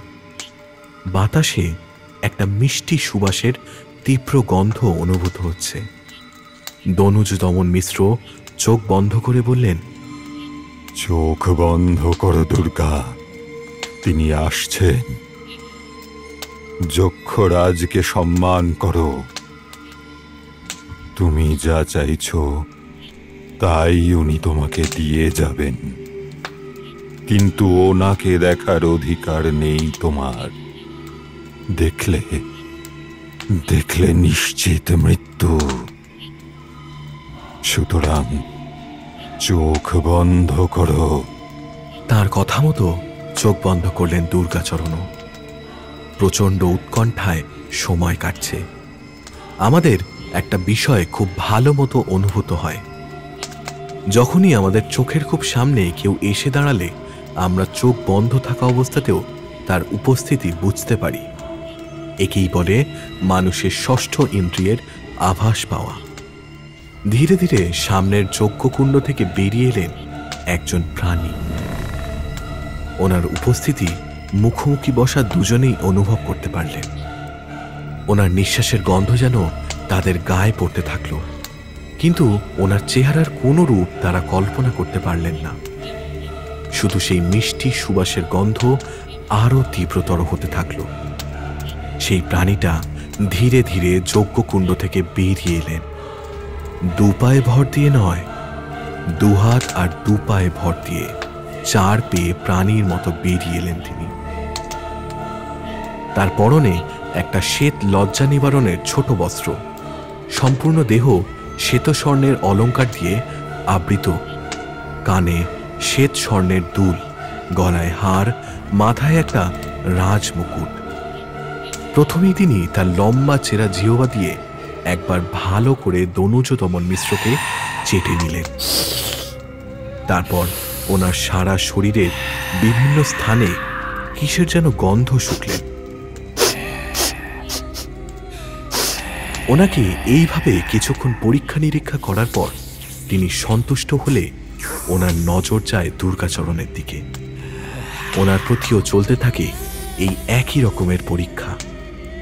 এখনও দুজনের চোখ স্থিরভাবে বন্ধ হয়ে আছে। প্রচণ্ড স্নায়ু চেপে রেখে দুজন নিস্তেজের মতো ঘুমিয়ে রয়েছে। এরপর সেই প্রাণীটি আবার জ্বলন্ত অগ্নিকুণ্ডের মধ্যে প্রবেশ করলেন। তারপর নিজের হাতটা সজোরে কুণ্ডের ভেতর ঢুকিয়ে দিয়ে কি যেন খুঁজতে লাগলেন। অল্প কিছুক্ষণের মধ্যেই তিনি তুলে আনলেন একটা কাঁটার আকৃতির ছুরিকা। তারপর তিনি আস্তে আস্তে সেই ছুরি দিয়ে নিজের লম্বা চেরা জিভের কিছুটা অংশ কেটে নিলেন। নীলচে রক্ত বেরিয়ে আসতে থাকল। তিনি সেই ছুরিটা ওনার জিভের ঠিক ডগায় ধরলেন এবং টপ টপ করে ঠিক 8 ফোঁটা নীল রক্ত ছুরির ওপর ফেললেন। তীব্র গরম হয়ে উঠল ছুরিটি। এরপর সেই নীলচে ছুরি যে ওনাকে আহ্বানের মূল উদ্যোক্তা তার পায়ের কাছে রাখলেন, অর্থাৎ দনুজ দমন মিশ্রের পায়ের কাছে রাখলেন। এখন তার বিদায়ের পালা। তবে যাওয়ার আগে দুদিকেই আরেকবার তীক্ষ্ণ পর্যবেক্ষণ চালিয়ে গেলেন। এরপর আবার আগের মতো ধীরে ধীরে সেই যজ্ঞকুণ্ডের ভেতরেই অন্তর্ধান করলেন। ওনার চলে যাওয়ার সাথে সাথে সেই তীব্র মিষ্টি সুবাসের গন্ধটা লঘু হতে শুরু করল। গন্ধটা একদম যখন বাতাসের সাথে মিশে গেল, আর কোনো রেশ থাকল না তার। আগুনের শিখা আবার স্বাভাবিক হয়ে এলো। তখন প্রথম দনুজ দমন মিশ্র ধীরে ধীরে চোখ খুলে চারিদিকে দেখে একটা হালকা হাসির রেশ মুখে ফুটিয়ে সামনে থাকা দুর্গাচরণকে ডাকলেন, চোখ খোলো, আর ভয় নেই, তিনি চলে গেছেন। আস্তে আস্তে চোখ খুলে তাকালেন দুর্গাচরণ। সামনে বসা দনুজ দমন মিশ্রের মুখে একটা হাসি আর ওনার হাতে ধরে থাকা একটা নীলাভ ছুরি। তিনি সেটির দিকে উদ্দেশ্য করে বললেন, এই আমাদের অস্ত্র। ওই নীলচে তরলটা কিসের? যক্ষরাজের রক্ত। আজ রাতেই হবে পাষাণ বাড়ির ঠাকুর ঘরে মহা সংগ্রাম। দূর থেকে কোনো এক গাছের ডালে বসে থাকা একটা পেঁচার তীব্র কর্কশ ধ্বনি রাতের নিস্তব্ধতাকে ভঙ্গ করে দিল। যজ্ঞকুণ্ডে মশাল দিয়ে আগুন জ্বালিয়ে চোখ বুঝলেন দনুজ দমন মিশ্র। আজকের রাতটা বেশ ঠান্ডা হাওয়ায় পরিপূর্ণ হয়ে উঠেছে। তার উপর অন্ধকারের মধ্যে একটা ছোট্ট টর্চ নিয়ে হেঁটে যেতে হচ্ছে শিবচরণকে। ঝিঝি পোকার অনর্গল ডাকার শব্দ হচ্ছে। নিচের রাস্তার উপর লতা পাতা মাড়িয়ে চলার আওয়াজ রাতের স্বাভাবিক নিস্তব্ধতাকে ভঙ্গ করছে। আর একটুখানি গেলেই দেখা যাবে কাল ভৈরবের মন্দির। ওই তো দূরে আলোর একটা আভাস দেখা যাচ্ছে। ওইখানেই আছে মন্দিরটা। সে দ্রুত পায়ে হাঁটতে লাগলো সেদিকে। বন জঙ্গল পেরিয়ে যখন সে মন্দিরের সামনের ভাগে এসে পৌঁছালো, দেখল সাধক দনুজ দমন মিশ্র একটা পাথরের ওপর বসে আর তার দাদা দুর্গা পায়ের কাছে বসে তার জন্য অপেক্ষা করছেন। সাথে সাথে সে সেই দিকে ছুটে গিয়ে তাদের ডেকে বলল, দাদা, দাদা এসে গেছি, চল তাড়াতাড়ি। চলুন গুরুদেব। তাকে আসতে দেখে হাঁপ ছেড়ে বাঁচল দুর্গাচরণ। এত দেরি করলি কেন? জানিস কত চিন্তা হচ্ছিল? আর বলিস না, মায়ের অপেক্ষা করতে করতে দেরি হয়ে গেল। সে কিছুতেই আমার ঘুমানো সন্তুষ্ট হচ্ছিল না। শেষে সে বেরোতেই আবার নৌকার ব্যবস্থা করতে হলো। তারপর একটু পরে আমিও এলাম। ভয় লাগছিল যে সে আদৌ গেছে নাকি আমার পরীক্ষা নিচ্ছে। ঠিক আছে ঠিক আছে, চল এখন। বলছি, নৌকাটা যেখানে রাখতে বলেছিলাম রেখেছিস? হ্যাঁ, বাড়ির পিছনের ছোট্ট চরের কাছে বেঁধে রেখে এসেছি। বলছি, শিবুর কি যাওয়ার দরকার আছে? শিবুও যাবে আমাদের সাথে। ওকেই তো যা করার করতে হবে। ভয় পেও না শিবু, আমরা আড়ালে থাকব। যক্ষিণীর বুকে যক্ষরাজের ছুরি একমাত্র মনুষ্য রূপে থাকাকালীন তার স্বামী মারতে পারবে। তাছাড়া তোমার মায়ের হত্যার প্রতিশোধ নিতে হবে তো নাকি? শিবু প্রথমে একটু ঘাবড়ে গেলেও আস্তে আস্তে মায়ের প্রসঙ্গটা শুনেই কিরকম চোয়াল শক্ত করে নিল। দুর্গাচরণ বুঝলেন শেষের কথাগুলো গুরুদেব শিবুকে মানসিকভাবে শক্ত করার জন্য বলছেন। ভাগ্যিস তিনি শিবুকে আসতে বলেছিলেন, নইলে বাড়ি গিয়ে ডেকে আনলে আরও কিছুটা সময় নষ্ট হতো। শিবু যাওয়ার জন্য প্রস্তুত শুনলে তিনজন পাড়ি দিলেন জঙ্গলের পিছনের রাস্তা ধরে ঠিক চরের দিকে, যেখানে নৌকাটা বাঁধা রয়েছে। আজ অমাবস্যা, আকাশে চাঁদ ওঠেনি, তাই আবার আকাশে মেঘের ঘনঘটা হয়ে এলো। ছোটখাটো তারারাও অদৃশ্য হয়ে গেল। দুর্গাচরণ ভাবলেন তিনি যখন এসেছিলেন তখন আকাশ পরিষ্কার ছিল, হঠাৎ এরই মধ্যে আকাশে এত মেঘের আনাগোনা, বিষয়টা কিরকম সন্দেহজনক। গুরুদেব হয়তো ওনার মনের কথা বুঝতে পেরেই চুপিসারে বললেন, তোমার মনের সন্দেহই সঠিক। এখন দ্রুত পা চালাও।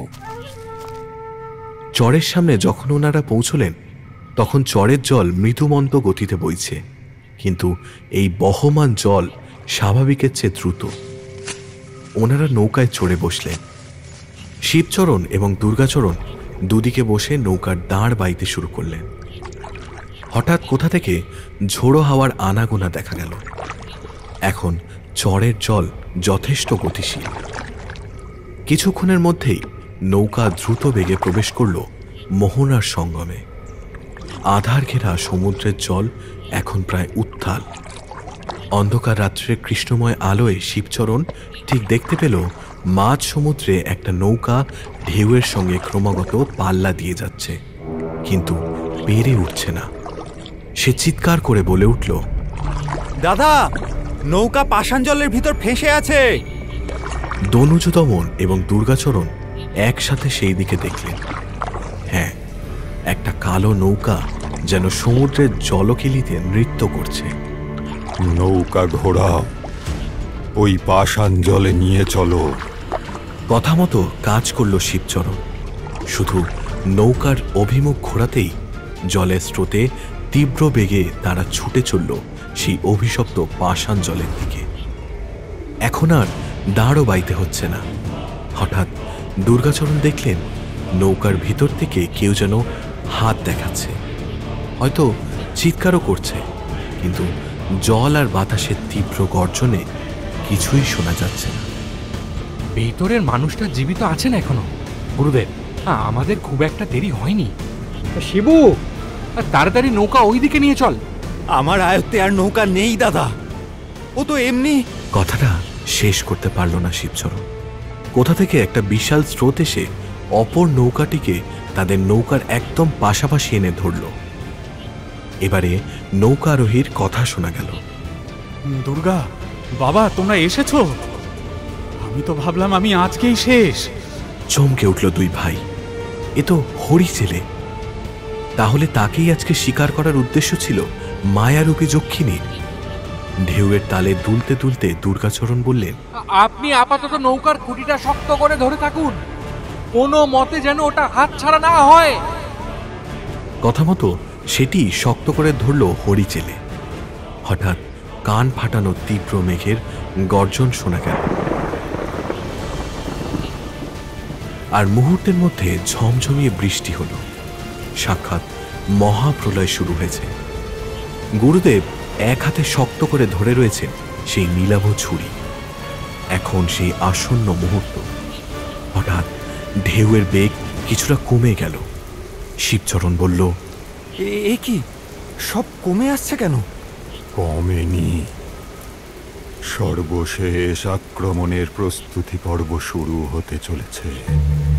কথাটা বলেই গুরুদেব আঙুল দিয়ে তাদের থেকে কয়েক হাত দূরে একটা জলের তীব্র আন্দোলন লক্ষ্য করালো। আজকে সর্বাধিক বৃহৎ ঢেউ উৎপন্ন হচ্ছে। ধীরে ধীরে নৌকার মুখ ওপরের দিকে উঠতে থাকলো। একদম তাদের সামনেই উৎপন্ন হলো সেই বিশাল আকার ঢেউ। সেই ঢেউয়ে একটা মেয়ের যেন জলচ্ছবি ফুটে উঠেছে। সেই ছবি অবিকল মায়ার মুখের সাথে মিলে যায়। হরিজেলে চিৎকার করে উঠল, এ জল পিশাচিনী, এই সেদিন হারান্দাকে নিয়ে গেছে। শিবচরণ যেন নিজের চোখে বিশ্বাস করতে পারছে না। সে আধো স্বরে বলে উঠল, মায়া! তার স্থির অপলক দৃষ্টি সেই মুখের আদলের দিকে। দনুজরমন মিত্র তার কাঁধে হালকা হাত রেখে বললেন, শেষ করো। ইনি তোমার স্ত্রী নন, তোমার পরিবারের ধ্বংসকারী। মোহে আবিষ্ট হয়ে যেও না শিবু, শেষ করো। জলেই ওর মুখ বরাবর বসিয়ে দেবে এই ছুরি। শিবচরণ একবার তার দাদার দিকে তাকিয়ে নিল। তিনি তাকে পূর্ণ সমর্থন করছেন। ওদিকে হরিচেলে চিৎকার করছে, কিছু একটা করুন, নয়তো সবাই মারা পড়বো। তাড়াতাড়ি করো শিবু, বেশি সময় নেই। ঝড় বৃষ্টি এবং ঢেউয়ের মিলিত প্রভাবে নৌকার মুখটা অনেকটা উপরে উঠে গেছিল। কোনো মতে দুজনের সাহায্যে সেই অংশে নিজেকে সোজা করে দাঁড় করালো শিবচরণ। এখন ওর ঠিক সামনে মায়ার বৃহদাকার মুখ। দুজনের হিম শীতল দৃষ্টি একবার একে অন্যকে পর্যবেক্ষণ করে নিল। ঢেউয়ের প্রভাব পড়তে আর কয়েক মুহূর্তই বাকি।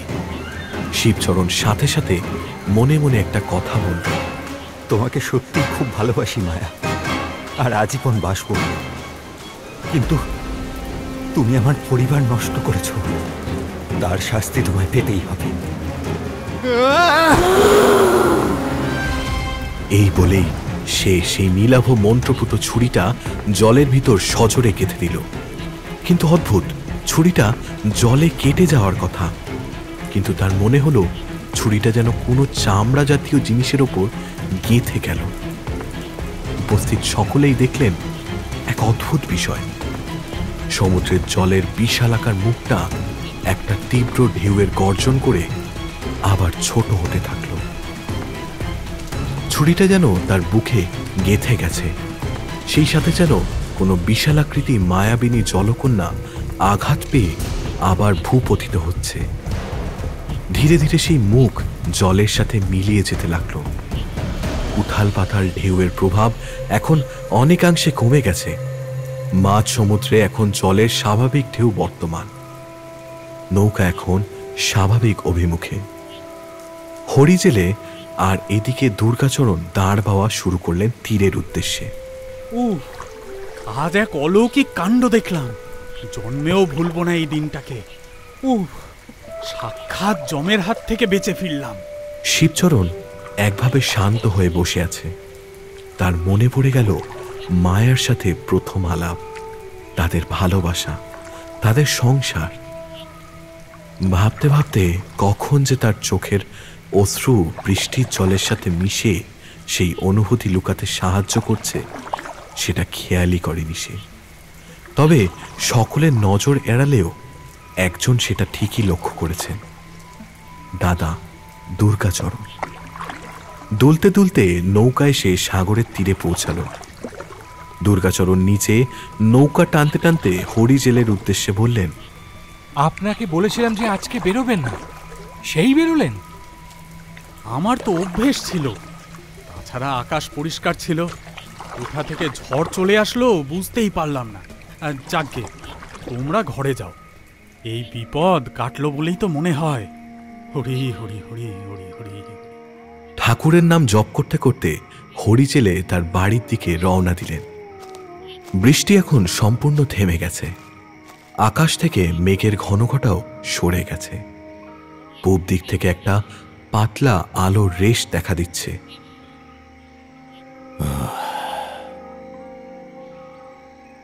আমার মনে হয় এবারে আমাদের বেনারস ফেরা উচিত দুর্গা। সেখানে অনেক কাজ পড়ে আছে। দুর্গাচরণ সম্মতি জানিয়ে তার ভাইয়ের দুই কাঁধে হাত রেখে বললেন, যে চলে গেছে তাকে নিয়ে না ভেবে নতুন করে সব শুরু করো। তুমি আর আসবে না? বেনারস, দশাশ্বমেধ ঘাট, বাড়ি 145, দুর্গাচরণ মণ্ডল। প্রয়োজনে বা ইচ্ছে দুটোর যে কোনো একটা হলেই আসিস বা চিঠি দিস। যা, গুরুদেবকে প্রণাম করে নে। শিবচরণ দনুজ দমনের পায়ে হাত দিয়ে প্রণাম করতেই তিনি ওর মাথায় হাত রেখে বললেন, সারা জীবন এই রকমই সাহসী থেকো। পরমেশ্বর তোমার মঙ্গল করবেন। এরপর সে এসে তার দাদাকে প্রণাম করল। দুর্গাচরণ তার মাথায় আশীর্বাদের হাত রেখে বললেন, দীর্ঘজীবী হও। আসলাম, ভালো থাকিস। দুই ভাই পুনরায় চিরতরের জন্যই হয়তো আবার আলাদা হয়ে যায়। দুজনের জীবনের দুই ধারা এবং দুই উদ্দেশ্য, তবে তাদের দুজনেরই এক অন্তঃপ্রাণ। আজ তাদের বিচ্ছেদের সাক্ষী থাকল শুধু এই ফাঁকা সমুদ্র তট, সুবিশাল জলরাশির ঢেউ আর পূব দিকের উদীয়মান সূর্য।